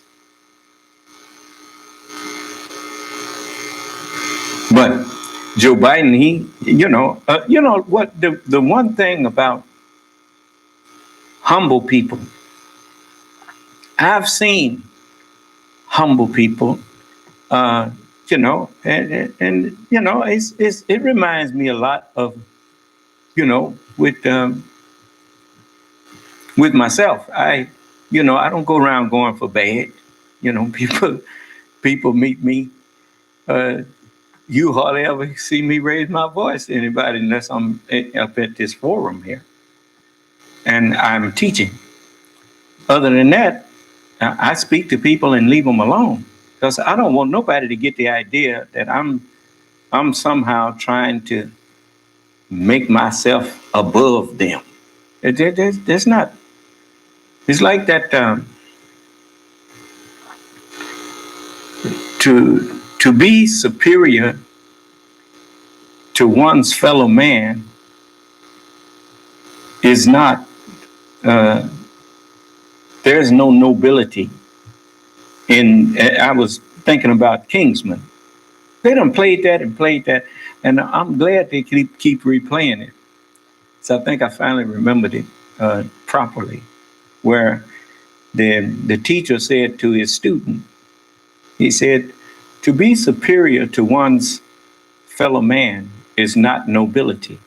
True nobility is to be superior to one's former self. Do you understand? And I've heard people say that same thing in a different way. They say, I may not be what I should be or what I want to be, but I'm sure not what I used to be. Do you understand? When you can look at yourself and be honest to say that even if I'm still a fool, I ain't as big a fool as I used to be. Huh? Well, that means you're getting better, huh? So praise is due to Allah. So we always want to strive to be better than we used to be. Forget about being better than somebody else, but be better than your former self.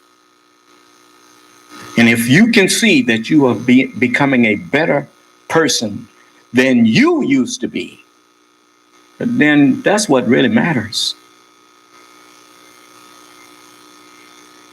Let Allah judge between you and others. You judge between you and yourself. And be careful when doing that. And always remember, the book says, I will have mercy, not sacrifice. That's one thing I agree with the Catholic Church is. There is no salvation for a person that commits suicide. But I don't agree with them the way they put it. For after you died, there ain't nothing. You just go, you gone. There's no reward after that, period. But if you don't have mercy on yourself and decide that you want to murder this flesh, then how can that flesh be saved and the mind that's in it is a murderer and decides that it's not worth saving? You should be merciful first to yourself. If you can practice being merciful to you, it helps you to show mercy to others. That would do away with murder-suicide right there.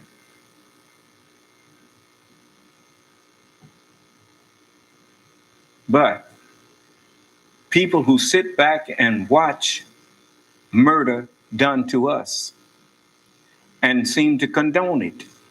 You even try to say for a while here, you didn't see no systemic racism, as you calling it now. How could you not see systemic racism? You lying.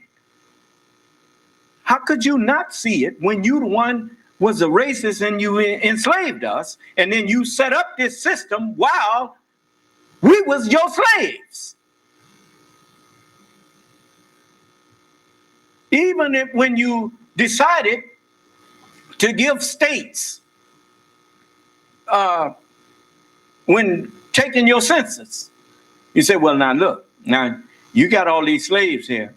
Now we can't count them as whole people because actually you're not treating them like whole people.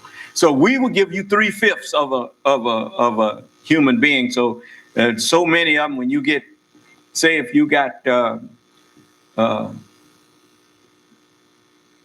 2, then that counts as 1 1/5. For 3/5 and 3/5 is 6/5. Well, that's 1 1/5, right? And that's what they was talking. That's what they was talking about. You're talking about 3/5 of a human being. That's what the Constitution made us. No, it wasn't. It wasn't that simple. It had to do with getting state funds and all of that kind of thing. And they was already, I mean, talking about 3/5 of a human being. We wasn't even counted as a human being, period. That wasn't the point. But it was convenient for them to say, well, look, we got all of these and we got to buy food for them. At least we got to feed to our niggas and we got to clothe them and we got to put some kind of shelter over them. So you got to count it some kind of way when we get some money from the state. So from the federal government. So they say, okay, well, we'll count them as 3/5. And that was that, you see. And some of you took that and you spent it on, you put a little spin on it and try to make it look like something that it wasn't. For one man to hold another man as property and be able to sell him back and forth, that's not, you can't say they saw you as human at all. They didn't see us as human beings. But for the sake of the census and for the sake of getting state funds, they agreed, since some of these people had to, the slave owners had to give us food and stuff. They allotted them some money towards that end. So I don't, that's just me being logical, But as far as talking about 3/5 of a human being, there's no such a thing, unless you just using human beings as numbers. Then you can do it like that. But anyway, I don't like to perpetuate lies. I don't have to misrepresent truth in order for my case to win. If you got to put spin on the truth in order for you to win, then you don't deserve to win. It's just like if you're gonna down Joe Biden, well, then you should damn him for what he is, not for what people lying and bearing false witness to. You see, you made that mistake with Miss Clinton. To this day, I'm still trying to figure out, lock her up for what? Wasn't nobody crying lock her up when she was Secretary of State? Then they tried that old Jim Jordan, and he gonna get what he got coming. You watch what I tell you. You're gonna live to see him get what he got coming. Allah gonna fix him. But he was one of them who was trying to push, and this other old fella, I forgot his name, but up there trying to blame Miss Clinton for what happened over there in Benghazi, as though the Secretary of State was responsible for what happened to ambassadors and whatnot who were pretty much free to do whatever it is that they was over there to do. He's over there to determine whether or not it's safe for him to be there and that kind of thing. Miss Clinton wasn't responsible for that, for what happened over there. But anyway, they run around here playing on your ignorance.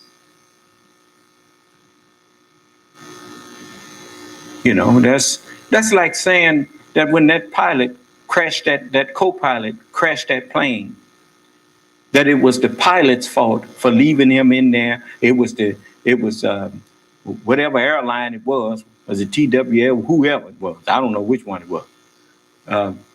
When he crashed that plane with all of them people, somehow you want to blame that on the airline itself. What do you call yourself doing?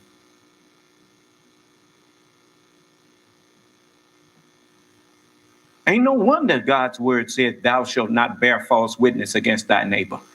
You notice I say to people, lock her up for what? Has anybody said what she need to be locked up for? If you was calling for her to be locked up and she wasn't locked up, then she still deserved to be locked up for whatever it is you say she did. So why not come in here and tell us?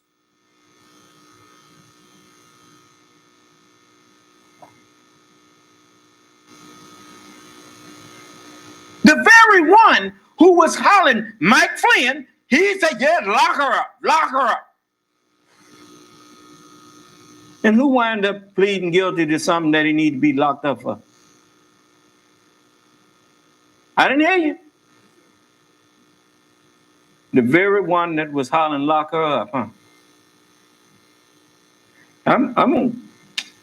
Well, let's go a little further here.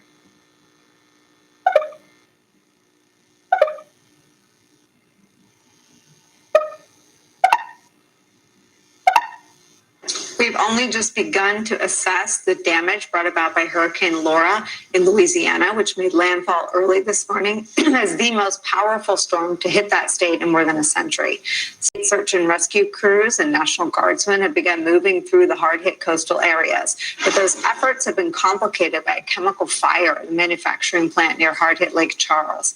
People living in that area have been told to shelter in place, lock their doors, close their windows, and turn off their air conditioners. There are no reports of injuries or deaths associated with that incident. One of the biggest issues, though, is fallen trees, which are blamed for at least 4 deaths that we know of in Louisiana. Texas Governor Greg Abbott says there is one unconfirmed death in his state. Louisiana was also slammed with dangerous winds and flooding, leaving hundreds of thousands without power. Hurricane Laura, which weakened to a tropical storm, trudges inland with Now, I want you to remember this. Every time from henceforth, you do something unjust, like killing some of my people, I don't care how ignorant they are. You know better. And you want to keep on doing that? Well, this stuff that you see on television over here, put your camera back on it. You're going to keep on seeing it. And we don't see who on their knees first. maximum sustained winds of 65 miles an hour. And as Laura continues on her course, President Trump this afternoon visiting FEMA headquarters to get a briefing on the storm. He says he will visit the Gulf Coast soon and will still deliver his acceptance speech tonight. You see? And while the United States suffers, is burning on fire with a pandemic and hurricanes and tornadoes tearing up the country, what is he doing? Fiddling around with politics. I didn't hear you. Yeah, okay. I mean, with all of this stuff happening on his watch, proving that he's unfit for that office, because his response when things happen here mainland is no better than they was when he went there and was throwing paper towels to the people in Puerto Rico.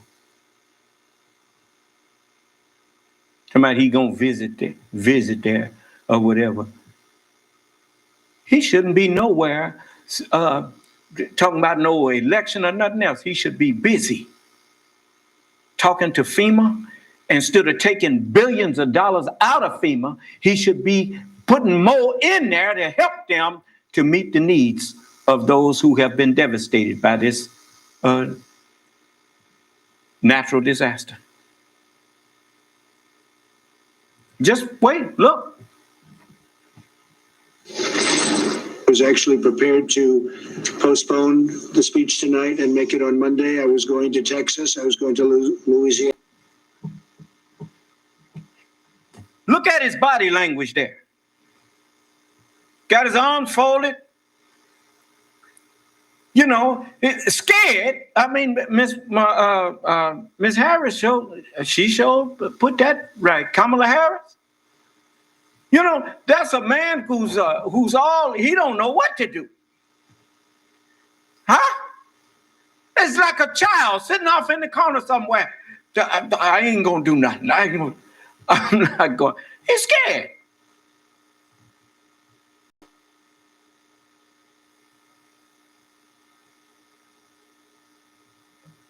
And lying. The last thing he wants to do is go there and confront them people, especially when the truth about what was it, $45 billion that he took out of FEMA? Just a moment. You'll see it in a minute. And maybe Arkansas. Looks like Arkansas. I just spoke to the governor. It's going to be in pretty good shape, but they'll need some help. But now it turned out we got a little bit lucky. It was very big. It was very powerful, but it passed quickly. And so everything's on schedule. We'll probably be going on Saturday or Sunday. And we'll be heading to Texas and Louisiana and maybe an additional stop. Of course, as Trump pledges the full support of the federal government there, his critics today pointing to his move just a few weeks ago, gutting FEMA's disaster relief fund of $44 billion as part of his executive action to bypass Congress on coronavirus relief when they failed to cut a deal to do so. Now, remember they had also been warning that this hurricane season going to be, they was predicting 20-something major hurricanes. Why would he take money away from FEMA? You notice he gave all them tax breaks to, every time he give a tax break to people, and he didn't do it, but he signed off on it. But the Senate did it. And the House of Representatives, they all, before the 2018 election, wasn't it? They had the majority in the House, the Senate, and they had the presidency. And what did they do? They gutted the finances of the government, all them tax breaks, and they never did offer a way to replace the money in the government that those taxes was going to. So then he robbed FEMA to take care of something else.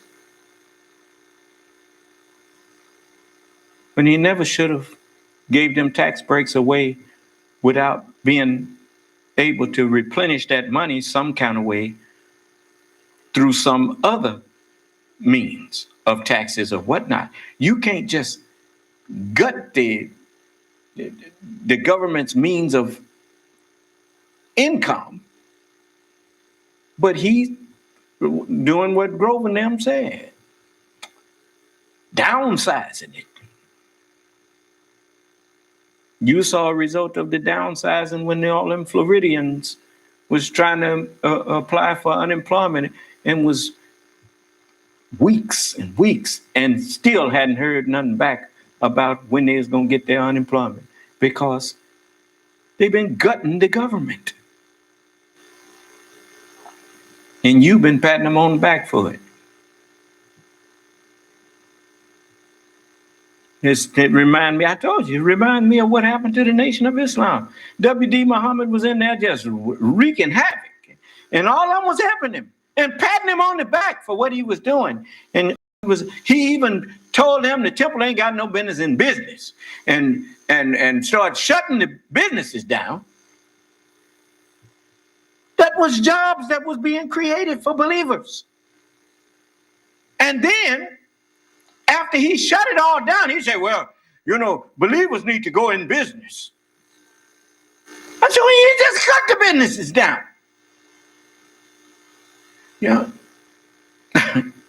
Now I see the same thing being done to the United States. They tear up things and then claim they want to fix them. He set your house on fire and tell him, let me put the fire out there. That's rich, ain't it? He told you that he done tested more people than any country, in any two countries in Europe. We done tested more people. What that got to do with anything? What are you doing to stop all these American citizens from dying? Why don't you get the hell out of the way and let the scientists tell the people what to do? No, he too busy trying to say Dr. Fauci don't know what he talking about. Too busy trying to say the doctors, they the one messing up. They stealing their PPE, and it ain't as bad as they claiming it is, and all of this. 180,000 American citizens dead.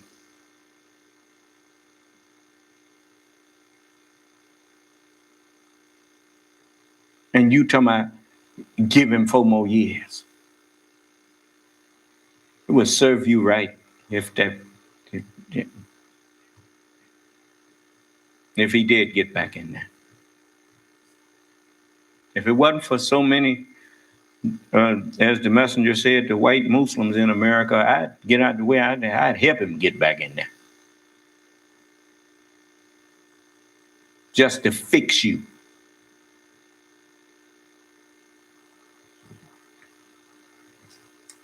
You remember how that story of the old woman and the snake ended, huh? You'll be hollering, why'd you do this to us? We supported you. Yes, I'll shut up.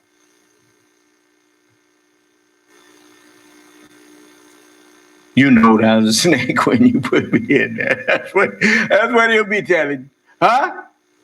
You know he had bankrupted all of his businesses before he got in there. So why would you think he wasn't going to bankrupt the United States? Boy, y'all something. But anyway, I ain't gonna help him get in there.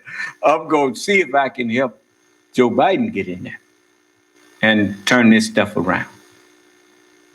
Because that man is a decent human being, and I think the people who are with him care about the well-being of all of the people in the country. And so I would be remiss to not at least try to help him. So that's what I'm doing.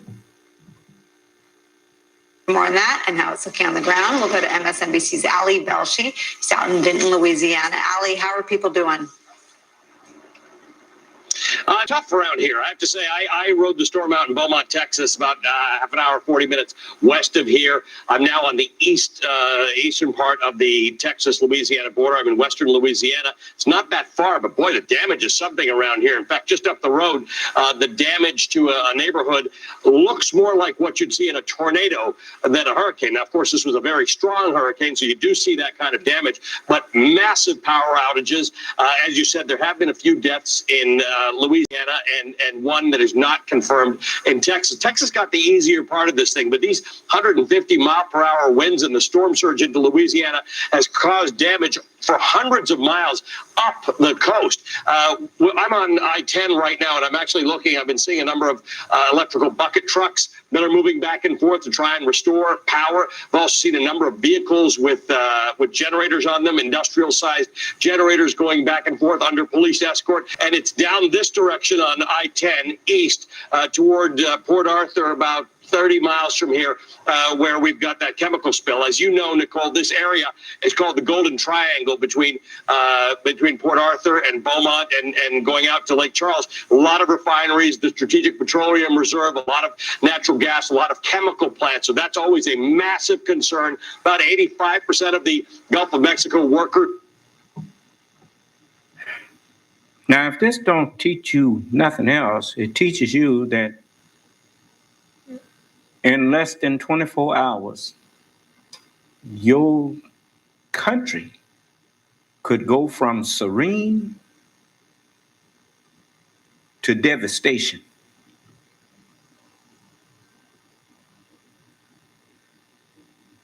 Do you not see how vulnerable you are if Allah want to punish you? Okay.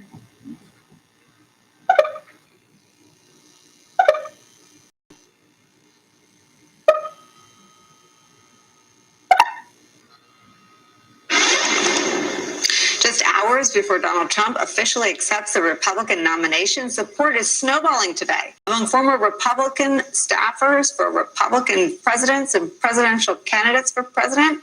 Support for Joe Biden, that is, the growing anti-Trump effort by and among Republicans to unseat their own party's president now includes hundreds of former aides to the last three Republicans.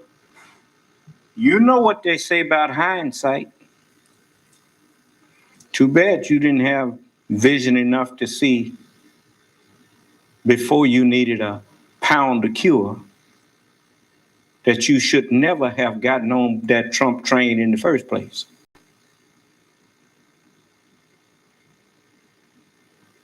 I mean, you sitting up there, it reminds me of when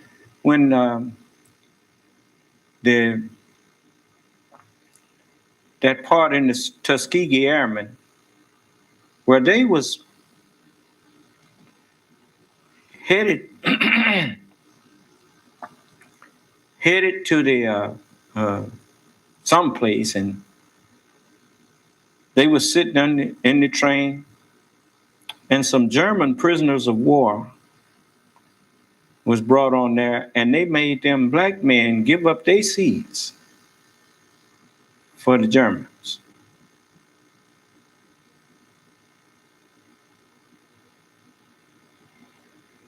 Oh yeah.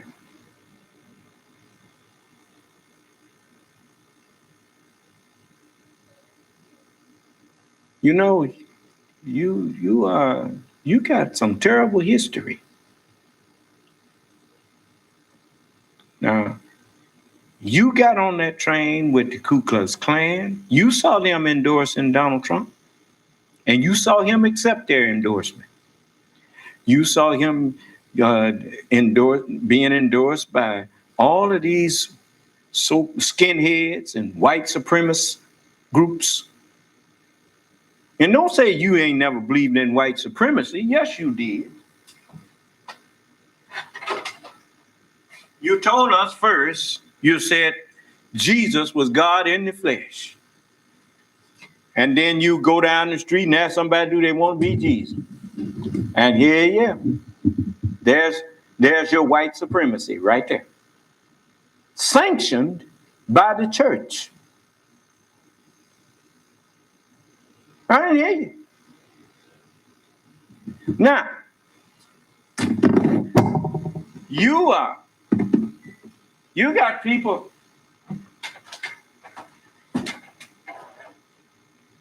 claiming to be evangelicals, jumped on the same train with the Klan, with the skinheads, with the Nazi Party.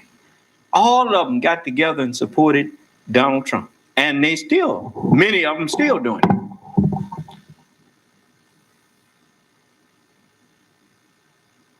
You can't hide your hypocrisy no more. We know the truth now. Your religion is no more than a pile of filthy rags.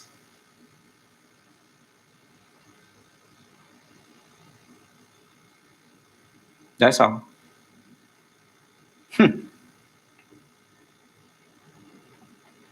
Nominees, dozens of Bush and Romney and McCain alumni, more than 100 former staffers from the late Senator John McCain, who notably feuded with Donald Trump. It comes on the same day this new ad is teased to begin airing next week in Arizona, where McCain served as the state's senator for more than 30 years, contrasting his 2008 acceptance speech with Trump's divisive rhetoric. Much more unites us than divides us. We are fellow Americans, and that's an association that means more to me than any other.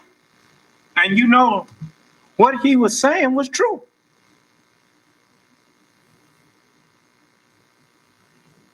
Much more does unite us who grew up in America than that divides us.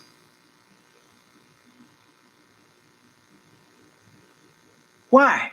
Because everyone who went through the public school system in America basically came out with the same mind. So we were in unity with each other in the mind, whether we realized it or not. Who the father of your country? Everybody, whether you went to school in New York or in California, you said George Washington. Huh? Whether you was black, brown, yellow, or white, the answer was the same, George Washington.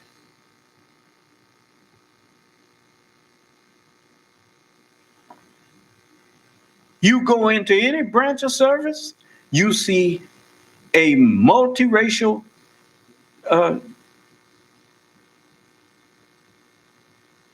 group, military. Then we got to come back out here and put up with your bigotry and your racism and your lie about your white skin somehow make you better than everybody else.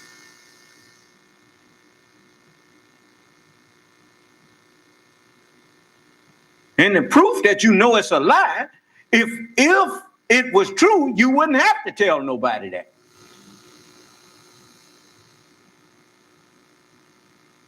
If it's really true, why you got to keep on trying to tell people that your white skin make you better?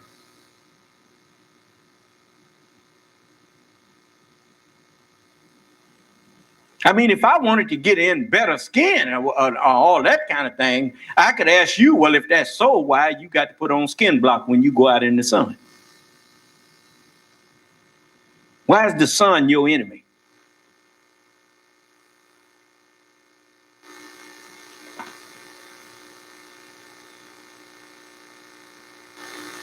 But I'm not into that.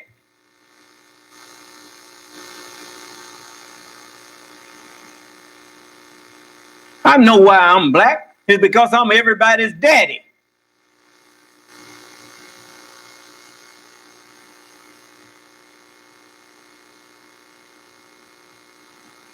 And don't no father worth his salt walk through his own house telling his children, I'm better than you.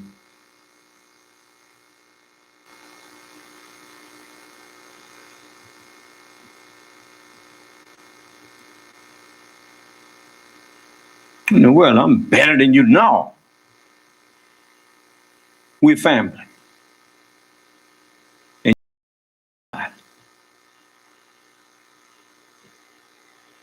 daddy didn't never tell now one of us that one of us was better than the other.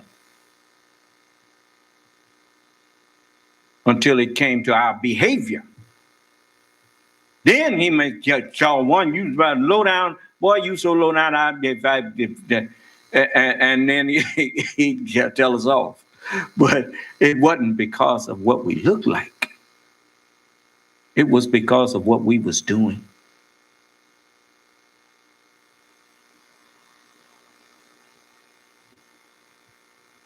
Looks ain't had nothing to do with it.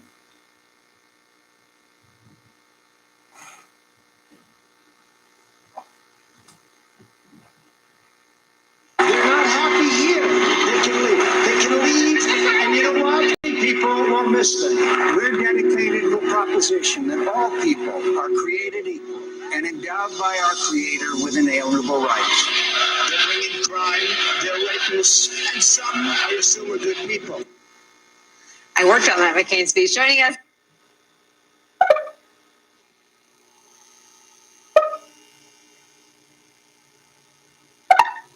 Fifth night of protests over Wisconsin police. Now, this is something I'm going to come back to, but I want you to see something else first. Position to do all that stuff that he said Joe Biden never going to do. Did they do any of the stuff that he was talking about when they was in there?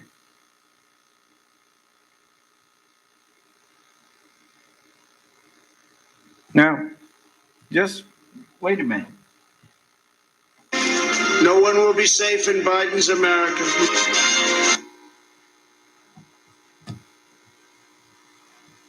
In Biden's America? Whose America is this? that people are demonstrating all across the country, because while people in policeman uniform going around killing, murdering unarmed black people. Oh, that's what you want, huh? You want to put your officers, your people who in a policeman uniform. I'm not going to say officers, because they're not no officer. They're a bunch of cowards in uniform going around shooting unarmed black men.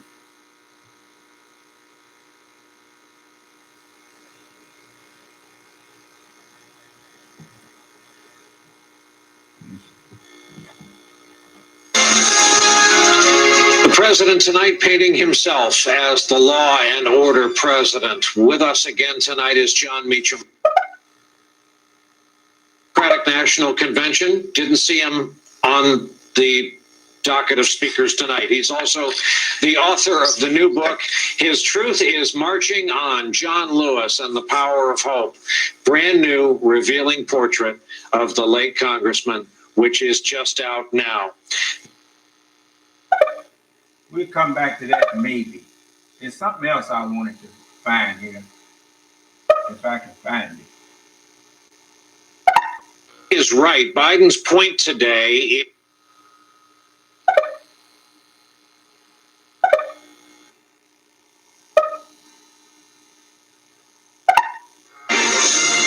Your vote will decide whether we protect law-abiding Americans or whether we give free rein to violent anarchists and agitators and criminals who threaten our citizens. And this election will decide whether we will defend the American way of life or whether we will allow a radical movement to completely dismantle and destroy it. Now, that was the most truthful thing that he said.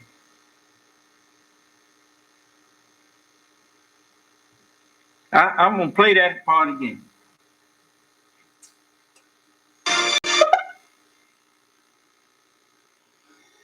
Protect law-abiding Americans or whether we give free rein to violent anarchists and agitators and criminals who threaten our citizens.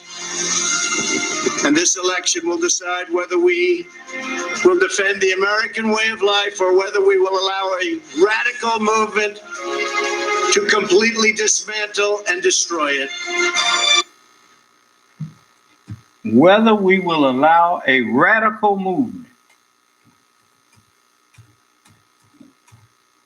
You know, the problem with most people,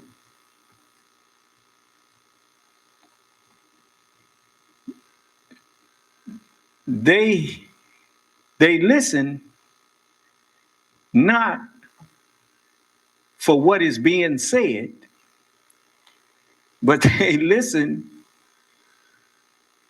with their own understanding of what a person is saying. That's why people come in here all the time trying to reinvent Donald Trump to us. He didn't. You remember the fella that I had to fuss out because he come telling me that Donald Trump just don't like war,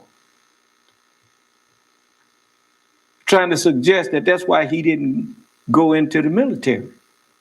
You know, gonna try to put that lie out there. Donald Trump is a coward, and Donald Trump, if he just didn't like war, he would have did what Muhammad Ali did. Reported to the draft board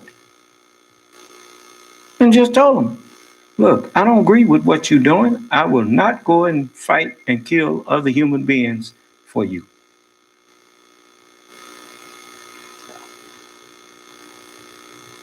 And before it was over with, even though they persecuted Ali for it, before it was over with, the Supreme Court upheld his right to not go into a war or a military that was against his beliefs,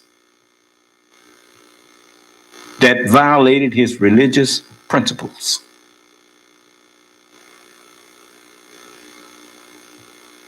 You know, but that was the manly thing to do.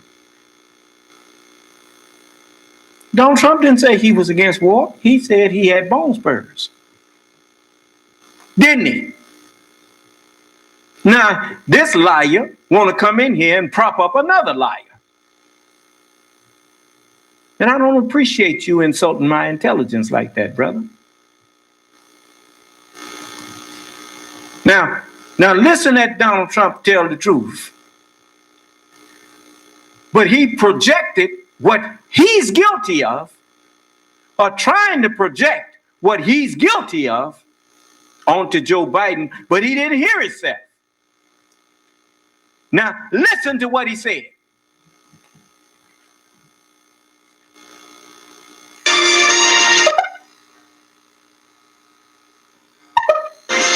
To violent anarchists and agitators and On 7 now.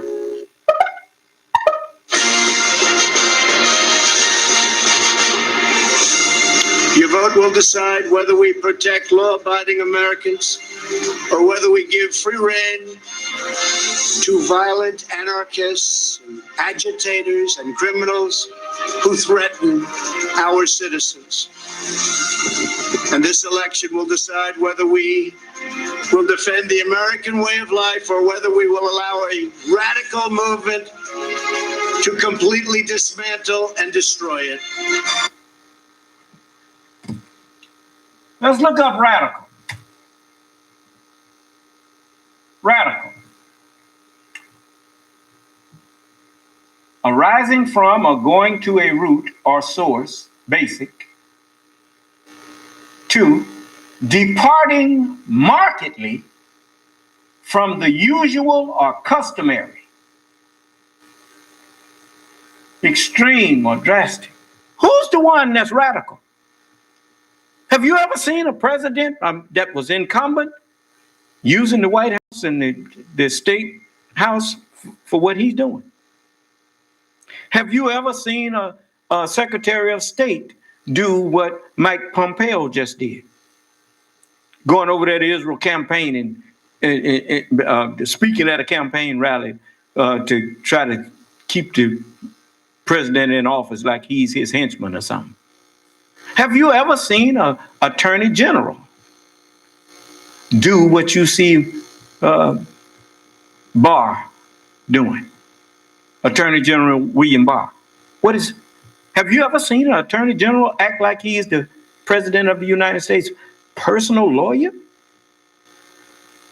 Telling the going to a court,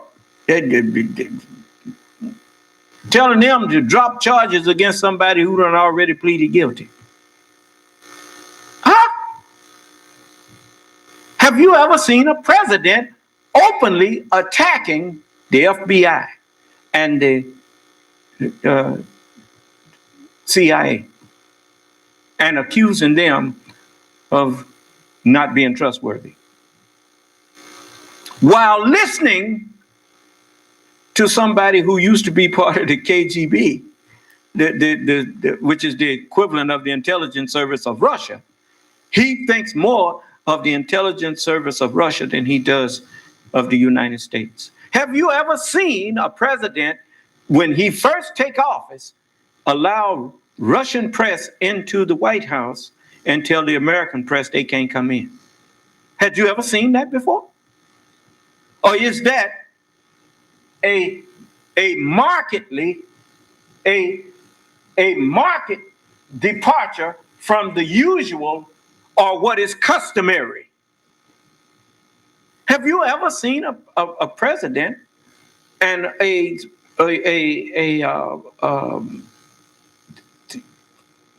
White House administration come out and try to undermine the free press, the American press, and tell you that the American press is untrustworthy? Have you ever heard a president do that? To try to undermine your trust in the news media and get his, get out in the public and speak and post lies that are propaganda from people outside of the country and inside of the country that's just outright lying to you? Yeah, this election gonna determine whether or not you're gonna let radical. What did he? Let's let him say it.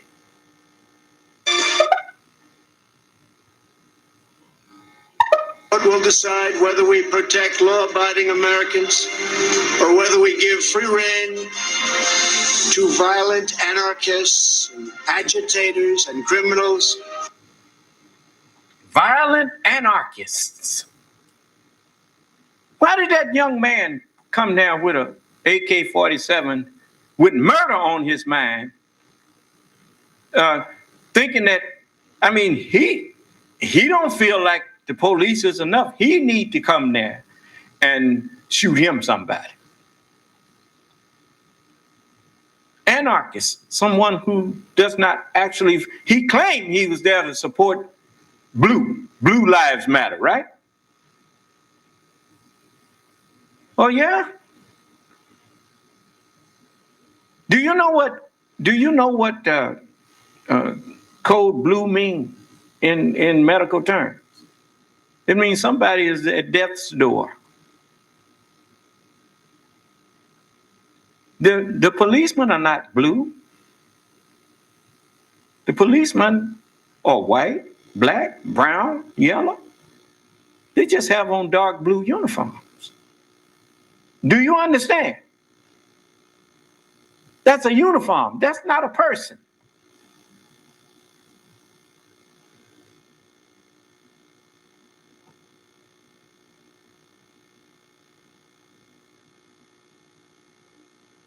But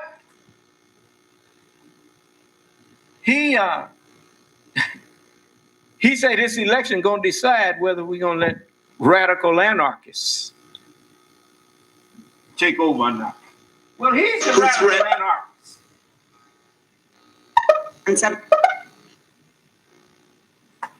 If he's not the radical anarchist, name something that has been established as normal that he ain't went against. Radical, departing markedly from the usual or customary.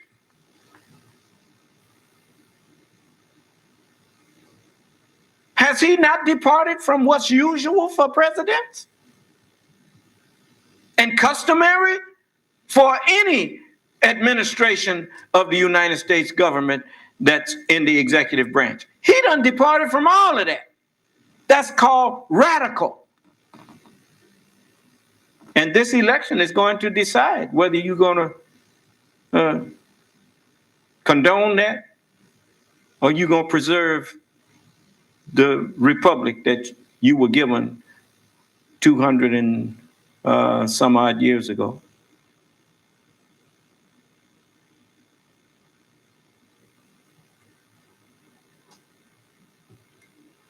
Let's see.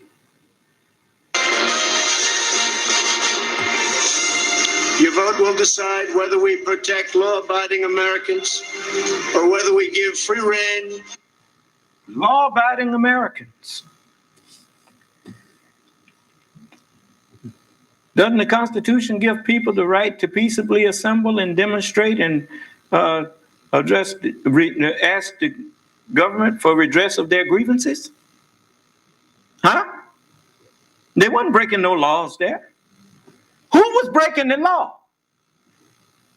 It was those who were trying to keep them from their demonstration. The people in uniform, tear gassing people for demonstrating.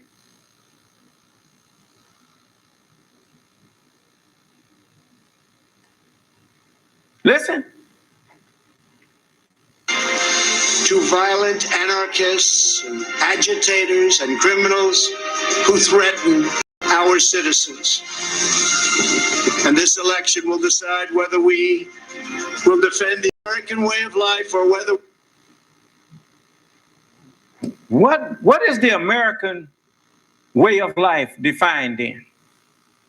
Is it not defined in the Constitution? Why do you think everybody swears to uphold the Constitution? He's just done turned the White House into a political prop. The White House don't belong to no individual president. The White House, as they say, it belongs to the people.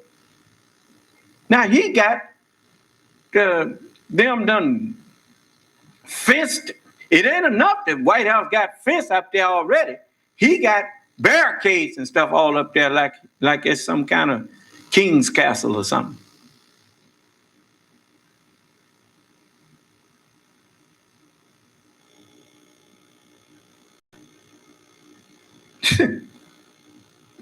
Listen.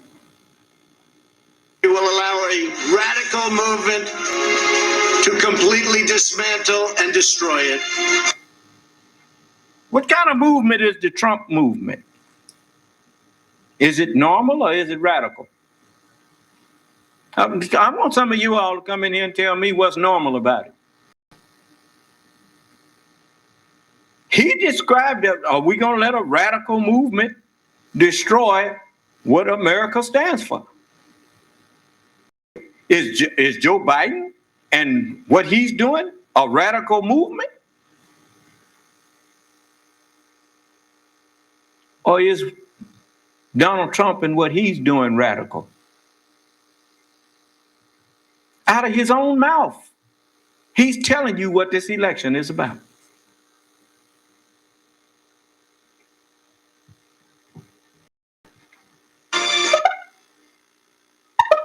For whether we will allow a radical movement to completely dismantle and destroy it.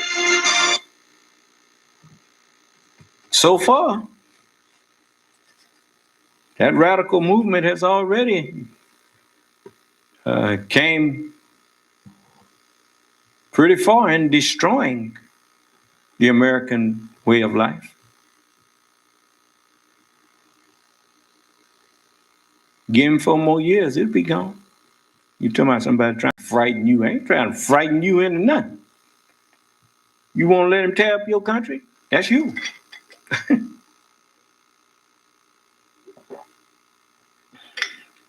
But remember this, I'm not responsible to make you believe anything I say. I was just responsible to make clear to you everything I said. Now let's go back up here.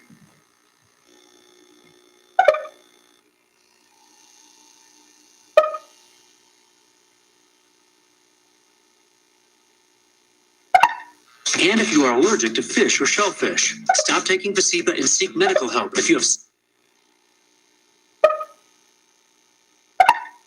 Shooting Jacob Blake in the back 7 times at point blank range. He was a 29-year-old, present as police arrived on a scene of a reported domestic incident.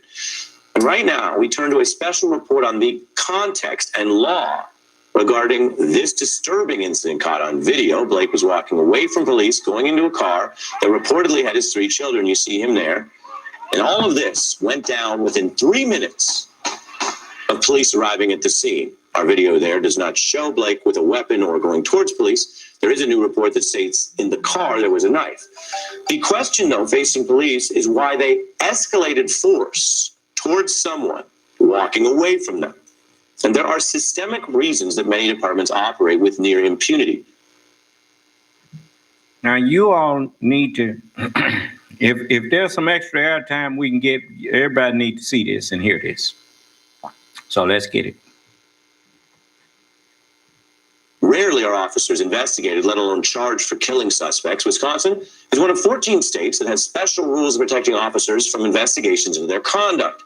Unlike every other person, officers get advance warning about the officer in charge of their case, the nature of the investigation, special time provided for any personal necessities. They also, unlike other people, are protected from possible lie detector tests, blood tests, or breathalyzer tests, all of which we know are useful in law enforcement because they're used against everyone else who's not a police officer. Now, many see a double standard in law and in action, like this new video going around that appears to show police thanking a young man now accused of murder, as well as other armed civilians there in Wisconsin. They were handing out water bottles. The sheriff says that interaction was okay because they give water to anyone. But this is the exact double standard at play. Police are not treating people the same. I'll say it again. Police are not treating people the same. When Blake was shot repeatedly in the back, he was not accused of any crime, let alone accused of killing people. Then take Kyle Rittenhouse, who allegedly fatally shot 2 people during these protests. But police took him into custody. Remember, an alleged killer. But they took him into custody without incident. He's now charged with first-degree intentional homicide. He was taken the next morning. Video shows police letting him actually leave the scene the night of shootings, walking right past police as bypassed a screen. He just shot someone. This is some of the video we have. The police allowed him, the shooter, to go. Now, the larger context that I want to share with you tonight, other notorious murders have been confronted by police and still taken in peacefully, not shot in the back. Remember the infamous Charleston church killer Dylan Roof, who terrorized people with mass murder?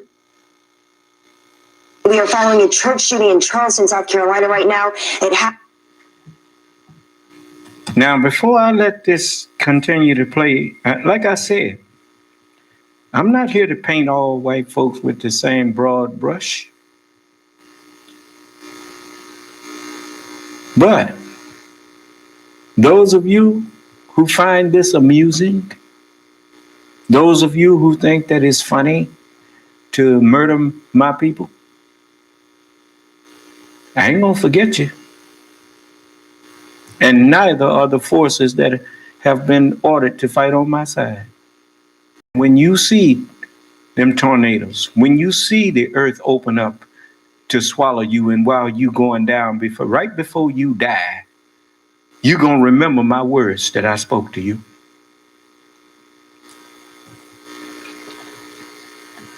You're gonna know exactly why it's happening to you. Vengeance is mine, saith the Lord. I will repay. Anybody typing something? Okay. Around 9 p.m. this evening, the gunman is still at large. We don't know what's going on. I don't know if they got the shooter or not. They told us they did. Then right after they told us they had the shooter, we got a bomb break. Police at this hour have now identified the gunman as 21-year-old Dylan Storm Roof. You remember how harrowing that was. Police knew what was going on when they arrived at the scene. They knew they were facing a man armed with a rifle who killed, don't forget, these 9 innocent church-going victims. But police did not fire one shot at him. They managed to carefully, methodically apprehend Dylan Roof. In fact, here you can see officers basically handcuffing him calmly, leading him into the back of that car in the corner. Then the police took him out for Burger King because he was allegedly hungry after that calm arrest. Or take the treatment of a known mass killer and how that contrasts to this altercation from within about a year of that same incident. In New York, a black man was, like Jacob Blake and like so many other incidents, not facing a suspect for violence, let alone a killing. But there it was police who related that interaction you see on your screen into violence. Eric Garner, a 43-year-old father of 6, was standing on the street selling contraband cigarettes. There were multiple officers on the scene. They surrounded him. They kept choking him. They choked him to death as he gasped back then this phrase we keep hearing from people before they're killed. He gasped, "I can't breathe." Now that treatment of what was on video documented a peaceful person contrasts to another person suspected for killing 3 people this time, the wife-in-law Blake Bivens, a minor league baseball pitcher. Well, this individual fled police and looked, as you can see here, apparently distraught and naked, a danger to others. He even on this video attacks a church groundskeeper. He was outnumbered like those other arrests you saw. But here, in this incident, like other police incidents we've tracked, dozens of officers assembled to capture him. There was noticeable restraint. They didn't go near deadly force. The officers used some pepper spray, one used a nightstick, no shots, not a single fire, not a single deadly chokehold. Now, within 1 year of that dramatic Now, I want to say this to you. You keep on sending these murderers into the black community and turning them loose in uniforms with badges and giving them the freedom to come into our community and terrorize and murder our people. You're going to answer for that. We know you know how to police. We're looking at it. You know how to take people into custody without killing them.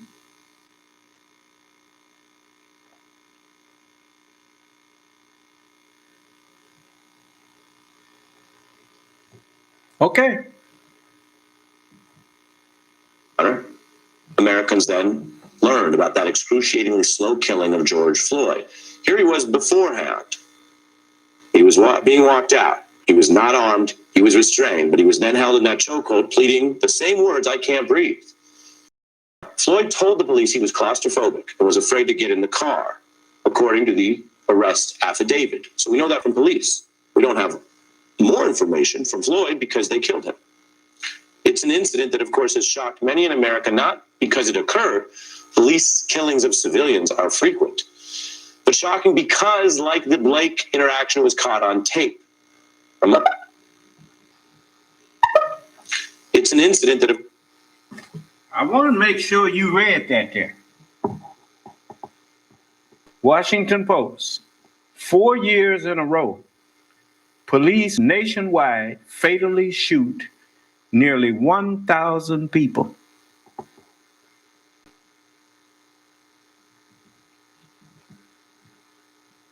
Of course, has shocked many in America, not because it occurred.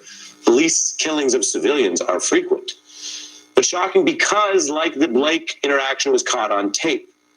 Most Americans have seen the citizen-made video of Floyd's killing. That's a piece of it on the right hand of your screen. But it's worth seeing the context of these other arrests, like Dylan Roof, how police peacefully subdued a mass murderer and other killers who were white, while escalating interactions with a black man up to the point where Minnesota authorities allege that what turned that into a crime scene, a murder scene, was what police did. Now, let me warn you, that video is, of course, disturbing. I can't breathe. Please, the name of it. I can't breathe shit.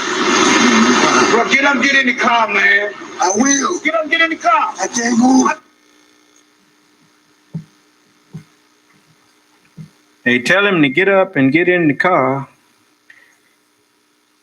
as though he was just staying down there on his own to make you and me think that he was just not getting up when they was holding him down, killing him.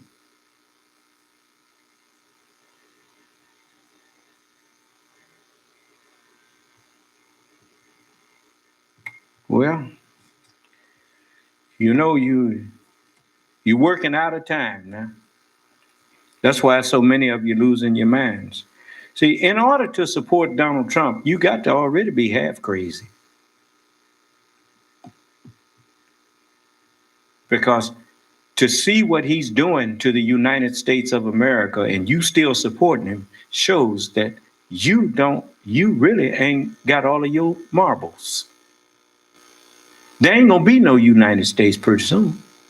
I mean, he already got you fighting amongst yourself, got you, ain't no United States. It's the divided states of America. You don't even care that 180,000 of your fellow Americans are dead.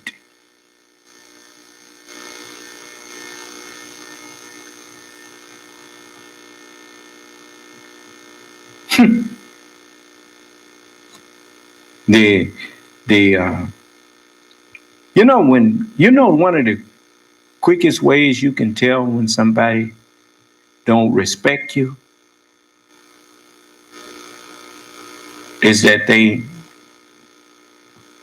get in your face and lie to you when they know they lying, but they don't care. They just lie to you. And how can you claim to have love for someone that you don't respect?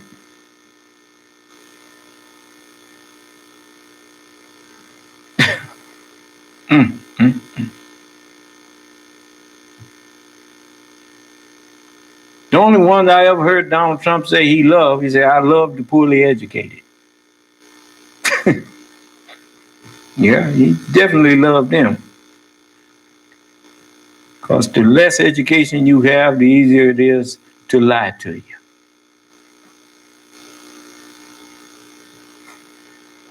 Like Howard Stern said, I don't get mad at Donald. Donald just being Donald. He said, I hate you. That's what he said. Well, I understand that.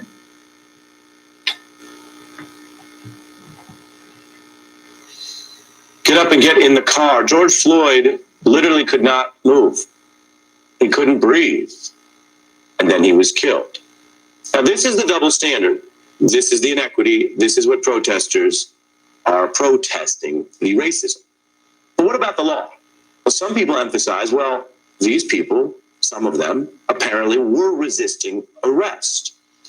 Republican Lindsey Graham stressing that in the new case with Blake, saying he didn't yield.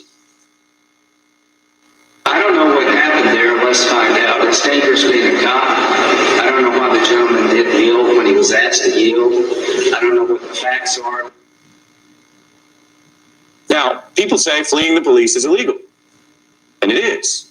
It's also illegal to drive over the speed limit or be late on your taxes. The punishment for resisting arrest, like those infractions, is not the death penalty.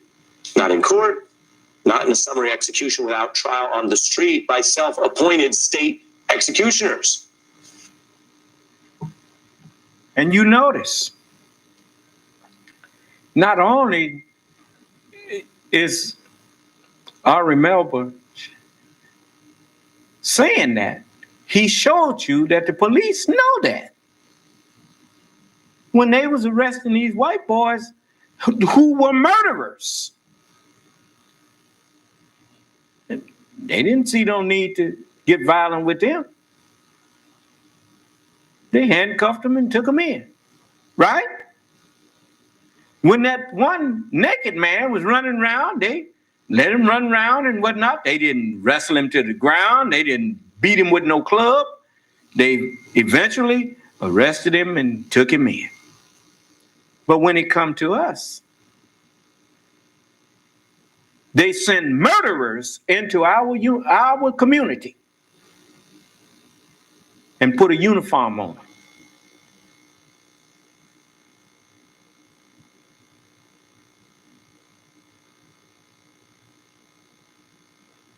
So Allah gonna send tornadoes and hurricanes and earthquakes and insects and viruses throughout the earth and get rid of every one of you that think that you can kill us with impunity. So I thought you were so tough. I noticed you don't say nothing to me now. Won't you come on in here and talk your talk again? I'll bet you unmute your phone. All you do is raise your hand. And let them in here even with an anonymous number. Let them come on in.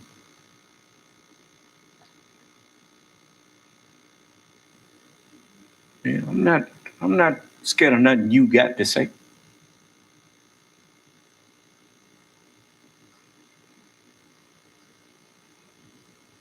You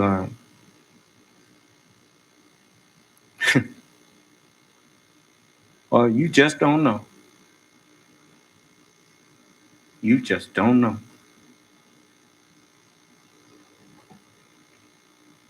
Now, this is important. It's illegal for police to use deadly force on someone fleeing.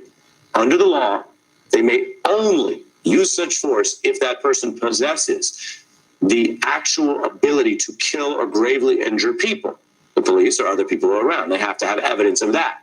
And this is what they call fundamental law. Cops and lawyers know it because it was a major Supreme Court decision. Today, in a decision written with great emotional intensity, the Supreme Court ruled that police may not shoot at a fleeing suspect unless there's good reason to believe the suspect might kill or injure the police or others. And how did the Supreme Court come to even rule on that issue 35 years ago? Now remember, the court only rules on things that actually happen. It doesn't just issue a random opinion about an idea. Something has to actually happen that then is appealed through the system all the way to the highest court. In this instance, a police shooting so bad, even by the standards of the Reagan-era crackdowns on what was a higher crime rate, so bad that the court drew a line. Now, what kind of case would that be? Well, you're watching the news. You live in America. I bet you already have some idea, even if you don't remember the case. Police killed a black child, unarmed. He weighed about 100 pounds and was 15 years old. He was running away, not a threat to anyone, but he had stolen allegedly $10. One of those killed was Edward Garner, a 100-pound unarmed 15-year-old who died one night on this fence in Memphis after he failed to heed a police warning to stop as he fled with $10 and a purse from an empty house. Any excuse to murder us. That's what you've been doing. You put people in our community that you know are racist. You know they are bigots. You wouldn't let them run loose in the white community, but you put them down in our community. And then you give them license to kill us at will. And then you protect them. That's why you didn't want to talk to me when I told you. I said, look, this is what we need to do. Let black officers patrol black communities. Let white officers patrol white communities. If there's a mixed community, let a black and white officer ride together, and whoever they wind up stopping, if it's a black person, let the black officer get out and deal with them, and the white one back him up. If it's a white person, let the white officer get out and deal with him, and let the black officer back him up. What's wrong with that? I asked you when I first said that. What problem do you see with that?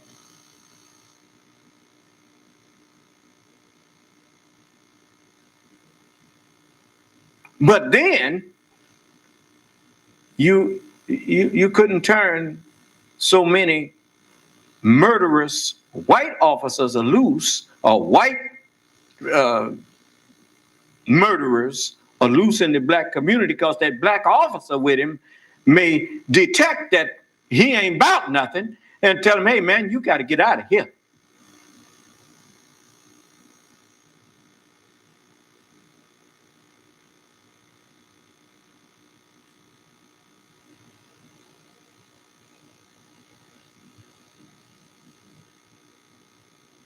So you don't want to talk to me.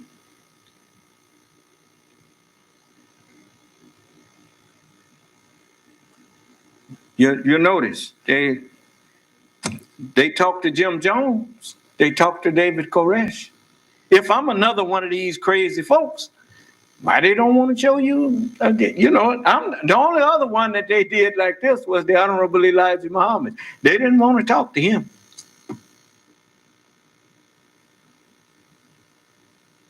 And the only reason they talked to Malcolm and Farrakhan and all the rest of them was because they figured that they could use them against the Honorable Elijah Muhammad eventually. Because they know most of them got an ego and wanted to be, ain't no Negroes get jealous of each other. You see? So they could stoke that. They stoked that with Malcolm. Until they finally turned Malcolm against his teacher. I'm going to tell you something.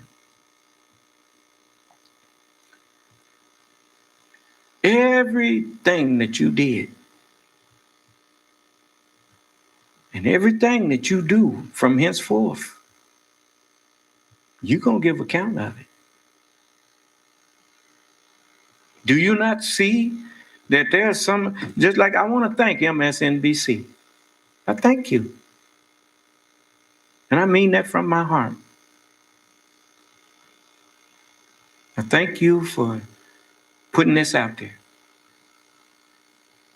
I thank the people on YouTube that I know you may not agree with everything that you hear me saying. But you didn't try to make it look like I was trying to do some harm to this country by putting false information out there or whatnot. I thank you for taking that liar, Alex Jones, and telling me, you can't come in here with that. I thank you for any good that you do to help the American people and the rest of the world to see us in a different light that is more honorable.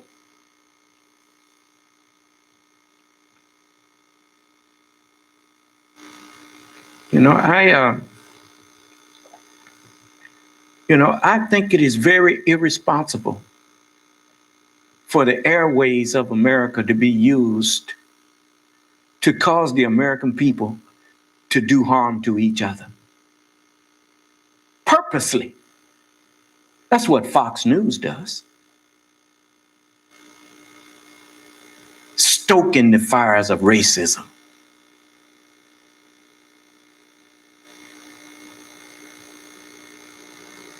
People like Rush Limbaugh,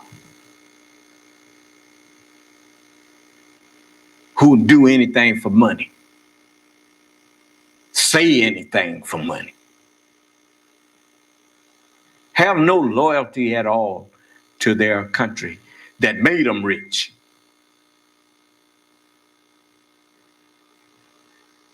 I remember the Honorable Elijah Muhammad said it, and I echo it. I echo that.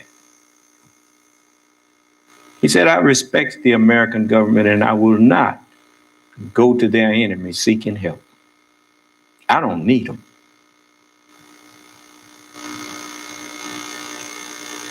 But that's the truth. And you ain't got enough money to offer me to purposely do harm to the country that I grew up in. If I do say something about it, it's because I want it to be better. It ain't because I'm trying to do harm.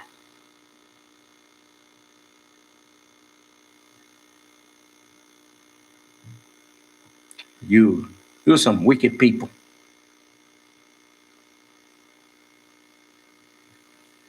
And even when I turn to CNN and some of the rest of them, they try to disseminate truth to the people. They even have what they call fact checking.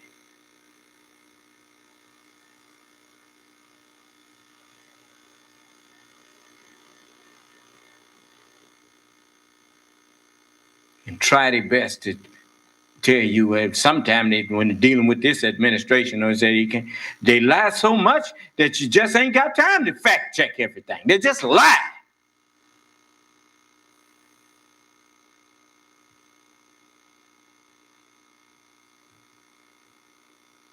So, anyway.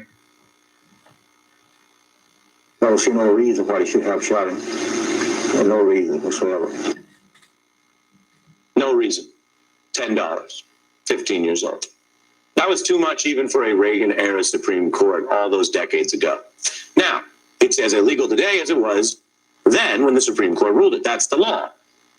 But here we go. You say, all right, Ari, you're telling me all this stuff and all this law. What's the point? The point is the system, which rarely investigates and punishes police when they break those laws, leaving so many black families objectively afraid of literally any potential police interaction because it clearly, methodically, objectively, historically documented has a real risk of turning deadly in minutes. And I'm going to tell you something else. I seen some of the athletes that was shedding tears over what you've been doing. You waiting on me to start crying, you'll be waiting. No, I ain't gonna cry about it. Allah have given me authority to execute his judgment. Now I'm telling you what's finna happen to you. And maybe you may not hear me so well. Did you hear Marco and Laura? You see, the next one is Ian, ain't it? The next name storm gonna have an Ian.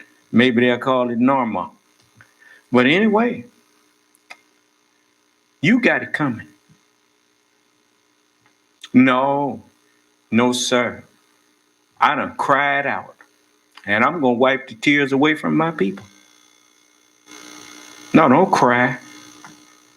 No, brother, don't cry. Because the people that's doing this to us, that's what they would like to see. They would like to see you crying and bawling over what they've been doing. Nah, don't cry. Dry it up. And tell them that there is a God. And he see what you're doing, and he gonna pay you back.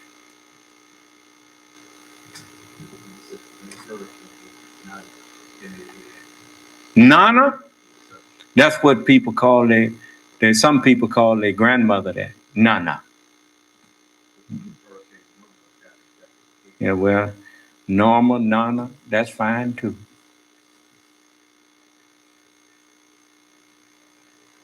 Nobody gonna beg you. I'm not here to beg you to treat me right. We tried begging. That didn't do no good. Oh, Master, please, please, not. That didn't stop Master from lynching you. That didn't stop Master from enslaving you and raping you and doing all that. No. Begging them don't do it. Tell him God gonna fix you. Yeah. That. Maybe you'll hear that.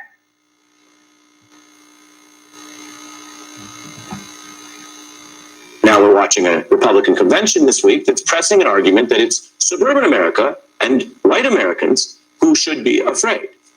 All of this comes full circle because that's what civil rights leaders were warning about long before even that Supreme Court decision.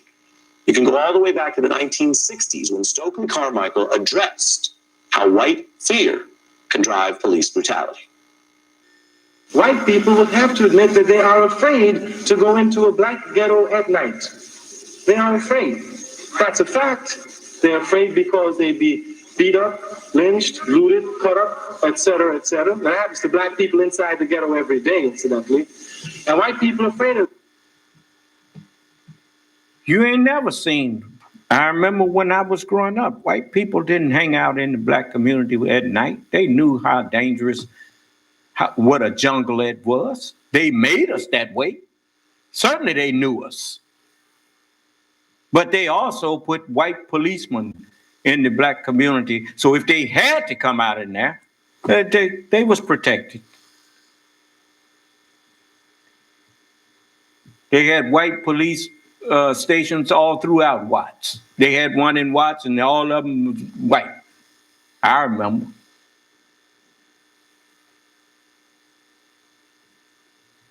Just like they had a fort in the middle of all the Indians, the Native Americans. They put a fort out there. I know what you have been up to. You mistreat us and then you blame it on us. Well, he had a knife on the floor of his own. What in the hell a knife gonna do against your gun? Even if he had one. Dylan Roof had a gun. You didn't seem to have no problem with it. You didn't need to shoot him down.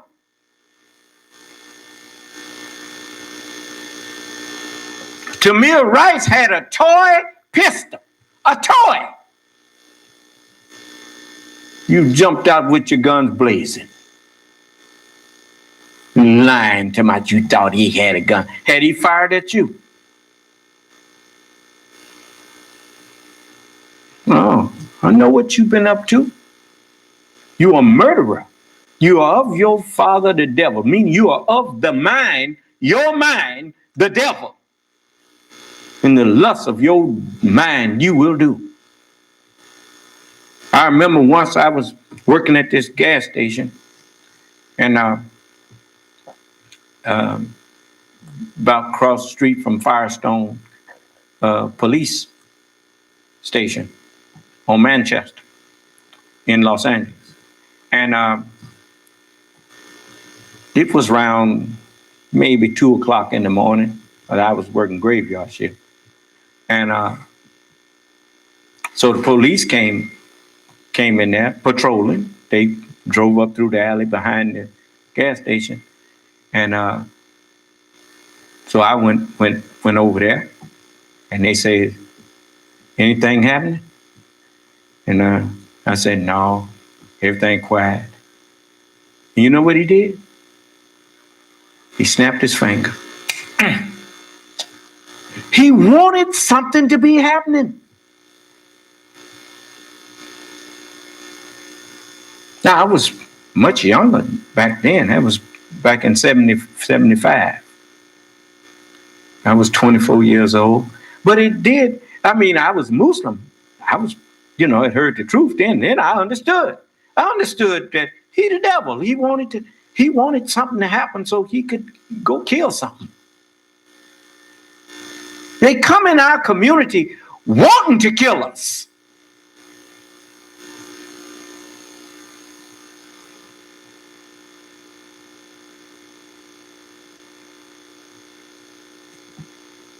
I was walking around scared all the time. I'm not going to walk around scared of you.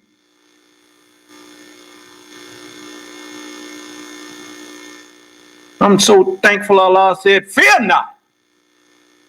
I'm thy God. Be not dismayed. I'm with you.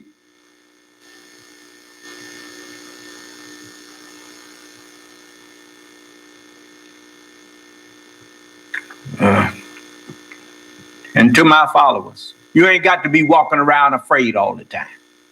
Ain't you glad?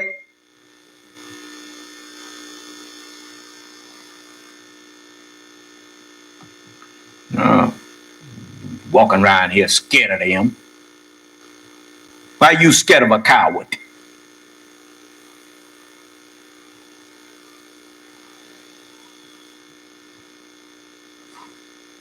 You treat others like you want to be treated, and you abide by their laws as long as it's not conflicting with the laws of God, and then you go on about your business. And woe unto anybody who think they need to harm you for that.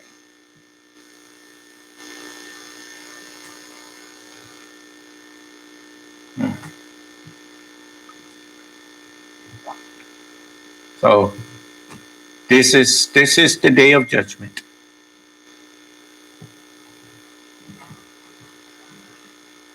So you get a man to do it for you, a policeman. And now you figure his mentality where he's afraid of black people. The first time a black man jumps, that white man gonna shoot him. He's gonna shoot him. So police brutality is going to exist on that level. You see, and even back then, Stokely and them was afraid of them. That's why he said what he said. That white man gonna shoot him, but he gonna do that. No, I ain't scared he gonna shoot me. I sure ain't. And don't you be afraid. You ought to be angry. Man want to come after you and murder you for nothing. Now let him have his gun and you have your God and see who wins. You understand? Going to shoot him in police brutality. exist on that level. But here we are. It's 55 years after that address. And the facts and the law can only take us so far when at the root of it is systemic racism thwarting even the laws that have been passed to address some of this. Well, the killing of George Floyd is tragic, but must be viewed in the wider context. On the right, you have police who made him a dead, innocent man, while on the left, you have police who carefully let convicted murderers live, with a lunch order if they wanted. Which brings us up to Jacob Blake just this last weekend. He was not a suspect, let alone a killer, at the time that he was shot in the back, now reportedly paralyzed, life forever altered. While on the left, another case of, yes, a white man who was actually charged with a triple homicide on the run, clearly out of control, only pepper sprayed, carefully avoiding any use of deadly force. Just 4 years ago was when Colin Kaepernick took that knee during the national anthem. He was kneeling in protest of all of this. It was silent. It was peaceful against systemic racism and violence that has been plaguing the nation. And we all lived through the criticism that he faced for that peaceful protest and that retaliation. And now people protest in Wisconsin and again around the nation and inside the NBA, going back at the same thing. It is tragic. It is wrong that Stokely Carmichael's wisdom applies so seamlessly to today's America. He also said, quote, "We're tired of trying to explain to white people that we're not going to hurt them." On the question.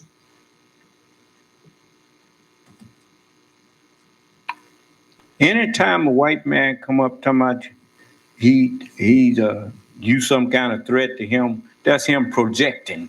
He's projecting his wickedness and his hatred onto you, what he actually feels for you. He know we ain't got nothing to hurt him with.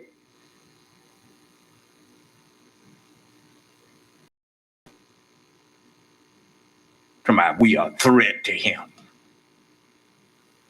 Huh. He got all of the police. He got all of the weapons. He got all of the courts. He got everything. We got nothing, but we some kind of way a threat to him. And you let him get you in a back and forth, explaining to him that you know that you ain't got this go no back and forth with him about nothing. Just tell him, when have you ever been in a position to be a threat to him?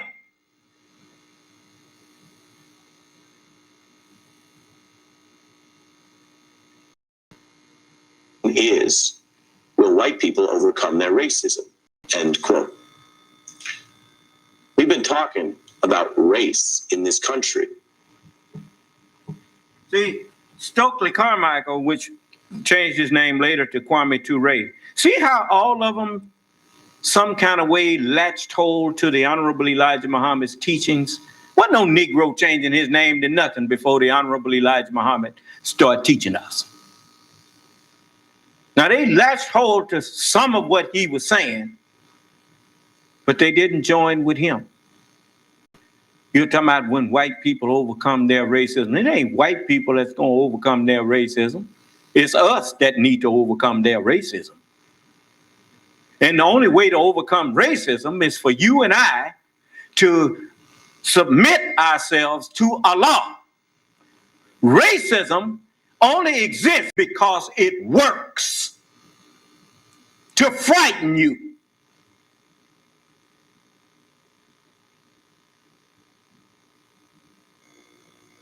And the only way you're going to stop being afraid is you're going to have to do like I have done. Submit yourself to Allah. Allah will remove that fear from you. And when you change, then those who practice racism against you will have to stop, because they will realize that that don't work. Now, whatever you think you're going to do to me, you got a behind too.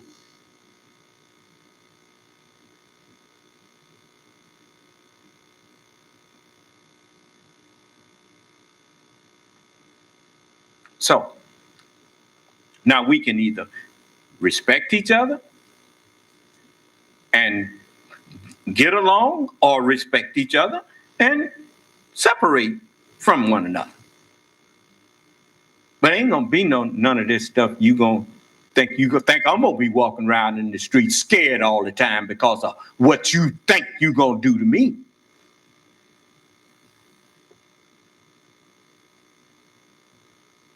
No. Everybody gonna be scared in that case. Now you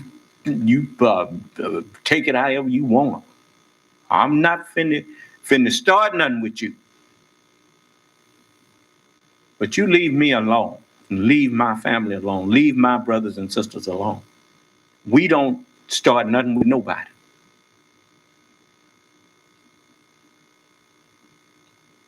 Now you leave us alone. Okay? Or not? And you notice ain't no white folks got to tell me to leave them alone. I ain't up in their face trying to force nothing on them. I ain't trying to force them to do nothing.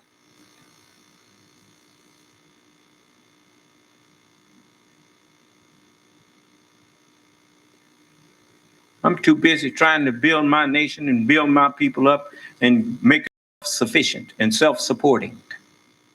I ain't got time to be over there begging white folks to let me in nowhere. Build my own place and let myself in. Yeah, that's where you do that. You know, when you know somebody don't care nothing about you, you need to stay out their face.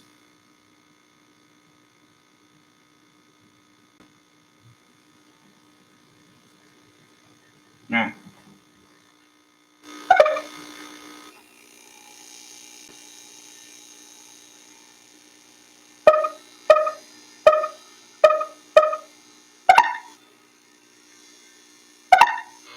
Just lighting it up with a taped speech about fearing Democrats. Take a look.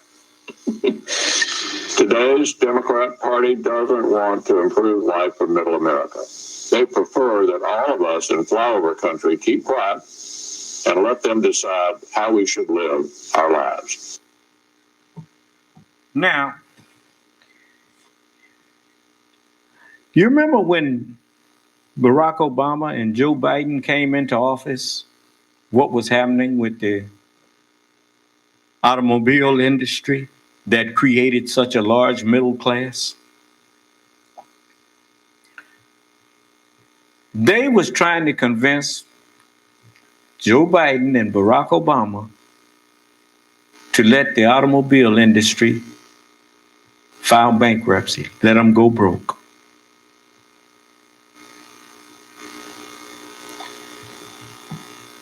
And Barack Obama and Joe Biden refused to let the automobile industry file bankruptcy. They bailed them out, loaned them the money that was necessary, and they came back and paid the money back, saving millions of jobs at the same time. Now he want to come on there and reinvent and say Joe Biden them they don't care about the middle class and all that. When the truth of the matter is, it was the Republicans that was trying to get them to and this was Mitch McConnell and all of them was trying to get them to let the automobile industry go broke.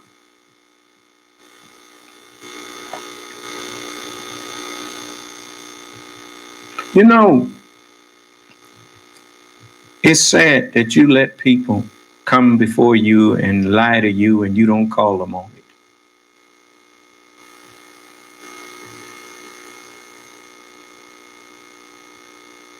You're going to get enough of being ungrateful.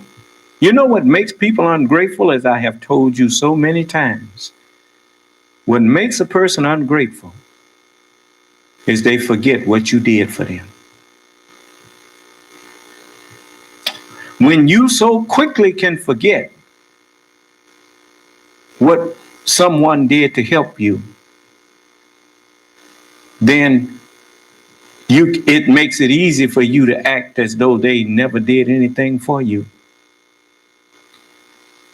And others can convince you that that person who was your friend, who did good for you,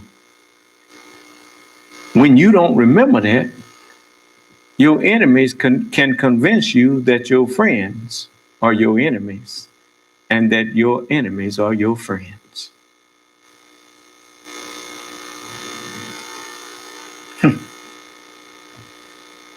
Let me tell you something.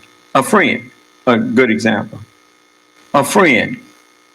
Donald Trump says he wants to, well, it'd be good if Russia and the United States were friends. Yes, it would be. There's nothing wrong with that. But true friendship have to be based on truth.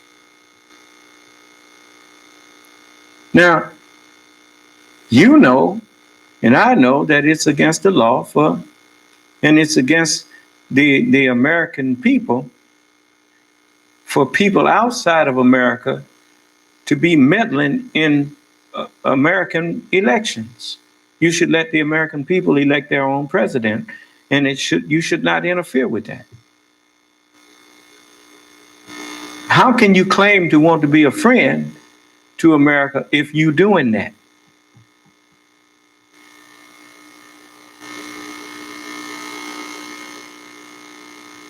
And you say, well, maybe America guilty of that. Well, America need to cut it out too.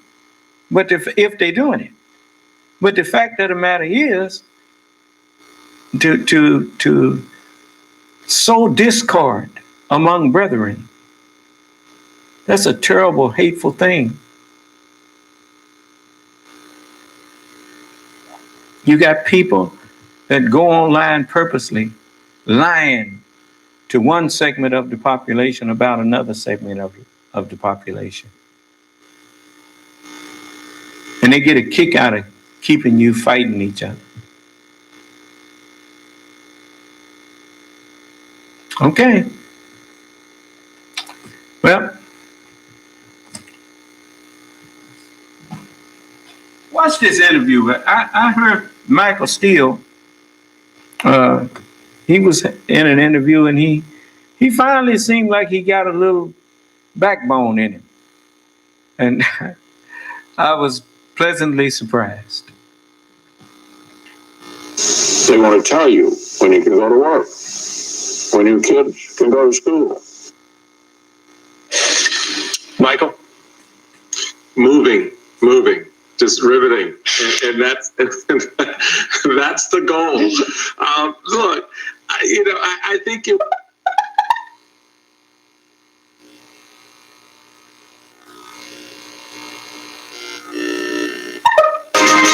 I'm a Verizon engineer.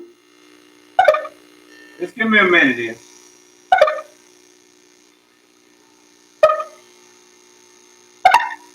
Audience, a little more context. This national unrest over policing, which has defined the summer and hung over both conventions, especially after this weekend's police shooting of Jacob Blake in the back. So thank you for joining the conversation. Here's some context. Policing debate continues, and there are facts and laws people need to know about. You look at the police shooting of Blake. This is a still, of course, of that infamous moment, shot in the back as he walked away. He was not armed at the time.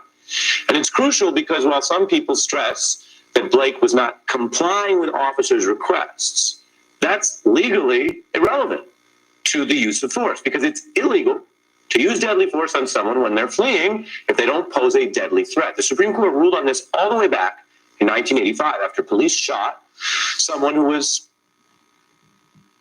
What does it mean, the use of deadly force? What does that mean? See, even the term needs to be broken down to understand that the use of it is only allowed in certain things. Deadly force simply means to attempt to kill the person that you are dealing with. Deadly force. to attempt to take the life of the person.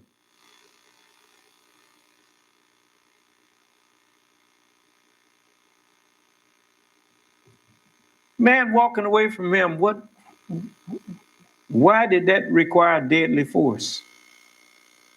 Why did that require his life to be forfeit? And that so-called police officer that shot him 7 times in the back, why did he feel that it was necessary to kill the man? Or at least attempt to kill him?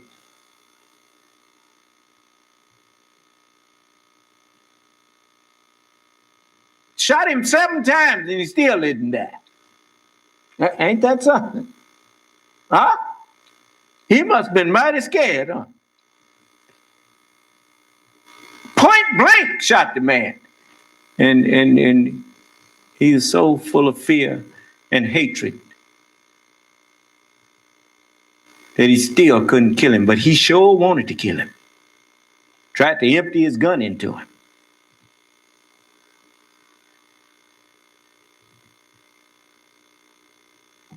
Okay. 100 pounds, 15 years old, a young black boy who had stolen $10. Here's a brief part of the coverage at the time. One of those killed was Edward Garner, a 100-pound unarmed 15-year-old who died one night on this fence in Memphis after he failed to heed a police warning to stop as he fled with $10 and a purse from an empty house. I don't see no reason why he should have shot him. No reason whatsoever. Michael, no reason to shoot that boy, and it went all the way to the Supreme Court saying that is illegal. And I think it's important as we listen and learn that everyone understand just how extreme and potentially illegal some of these instances of police brutality are and how they're disproportionately practiced against Black Americans. Your views on that as we've now concluded these 2 weeks of conventions? Well, it's some people like to put it up to training, police training.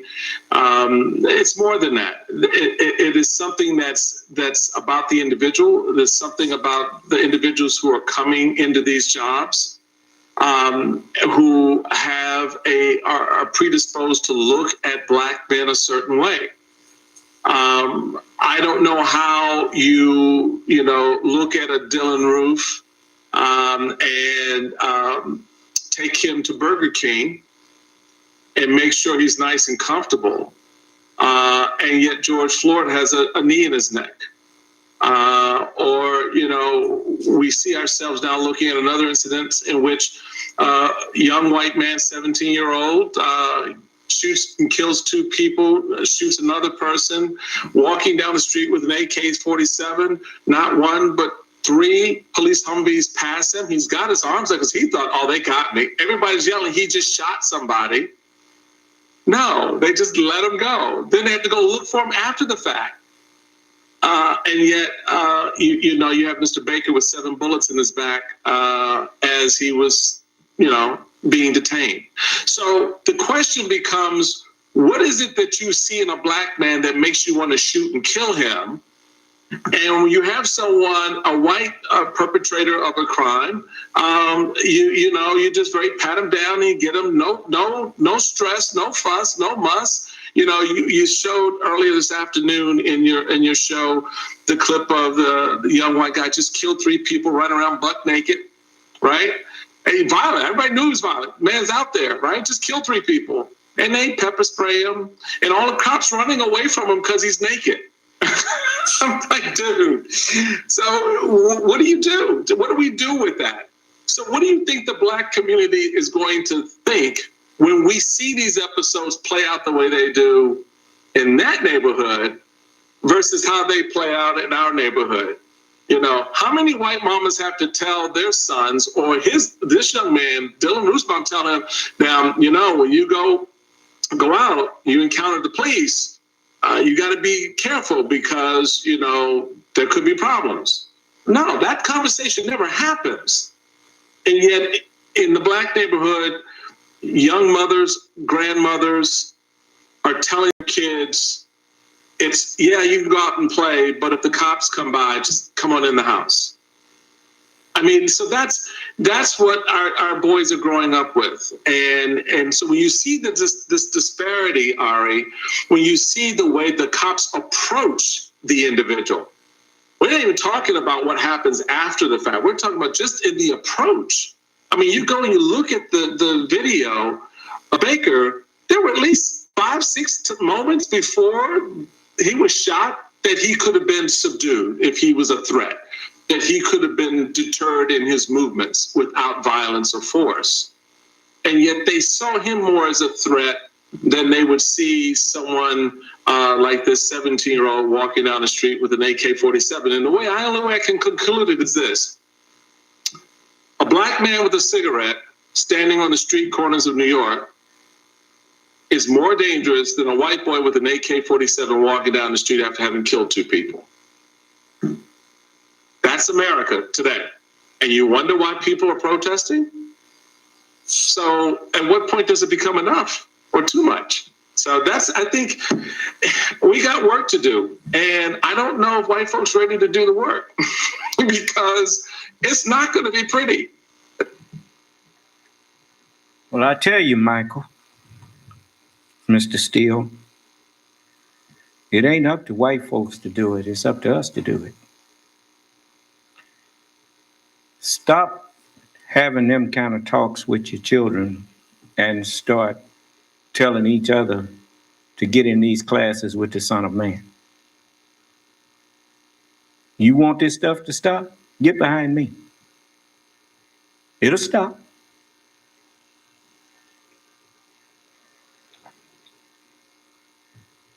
Now, you heard the national director of the Ku Klux Klan advise you to get behind me. He ain't come in here throwing no threats at me.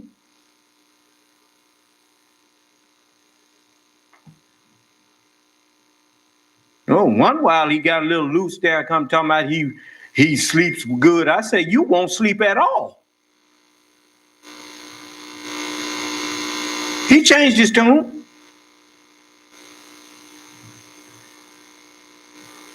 Now, if some of you think that threat from me don't mean nothing, you try it.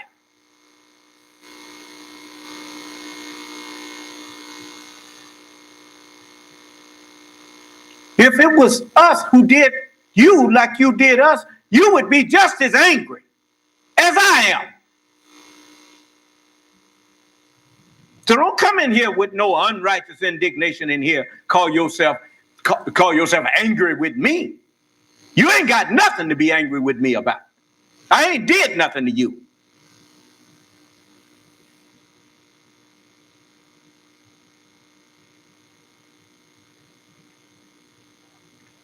So I'm telling you, all of you, if you tired of all of these murders of black people at the hands of Ku Klux Klan in policeman's uniform, or skinheads in policeman's uniforms, the Nazis in policeman's uniform. If you tired of that, you join with me. You get behind me. And I'll show you, you can live anywhere. You can live right here and you can live in peace.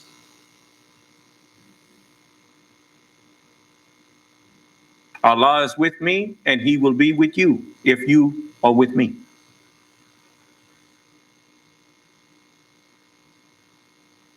Any of you doubt that? Show me what you doubt about what I just said.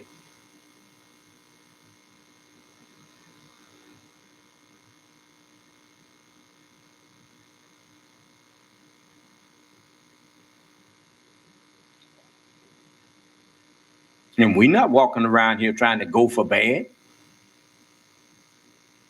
But we're not walking around here afraid every time we see somebody in no policeman uniform either. I'm not gonna walk around here afraid. I ain't did nothing to you. And you leave me alone if you know what's good for you.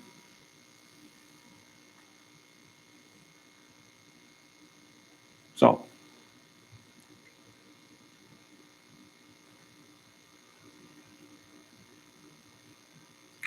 So I want to say to all of you, if you are wise, you'll go and you will vote and you will support Joe Biden in this election. All these third party candidates and whatnot, they just put in there to try to divide your vote. Now, you make up your mind who you support, Donald Trump or Joe Biden. Now, if you care about this country, if you care about your future in this country, you ain't got but one choice, and that's Joe Biden. Now, if you think you want to do something else, you go ahead. Well, the end of the republic is just about here. So you can either save it or you can help sink it with this next vote you do. Now you suit yourself. I tried.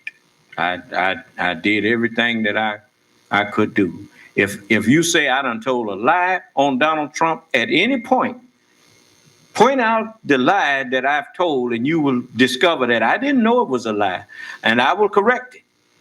Because I ain't gonna lie on him. If you got to lie on the man in order to win, well, you don't need to win.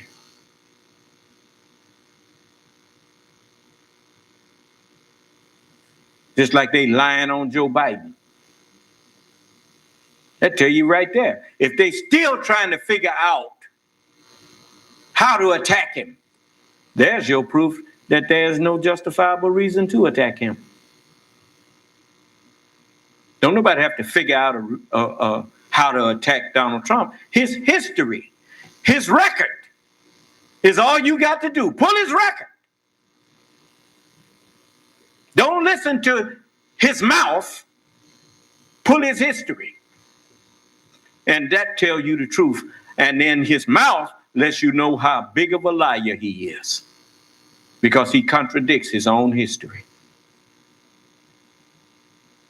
Okay. Anyway, I think that's been another hour. That's enough. So if no one had nothing they want to ask me or say, I want to let you go. Excuse me, sir. Yes. Brother wanted to let you know that the star of Black Panther, Chadwick Boseman, passed tonight from stage 3 colon cancer at 43 years old. The Black Panther what? The star of the movie, Chadwick Boseman. Oh, that brother that played the Black Panther? He passed away? Oh, I'm sorry to hear that. He looked like a very young man. What are you doing?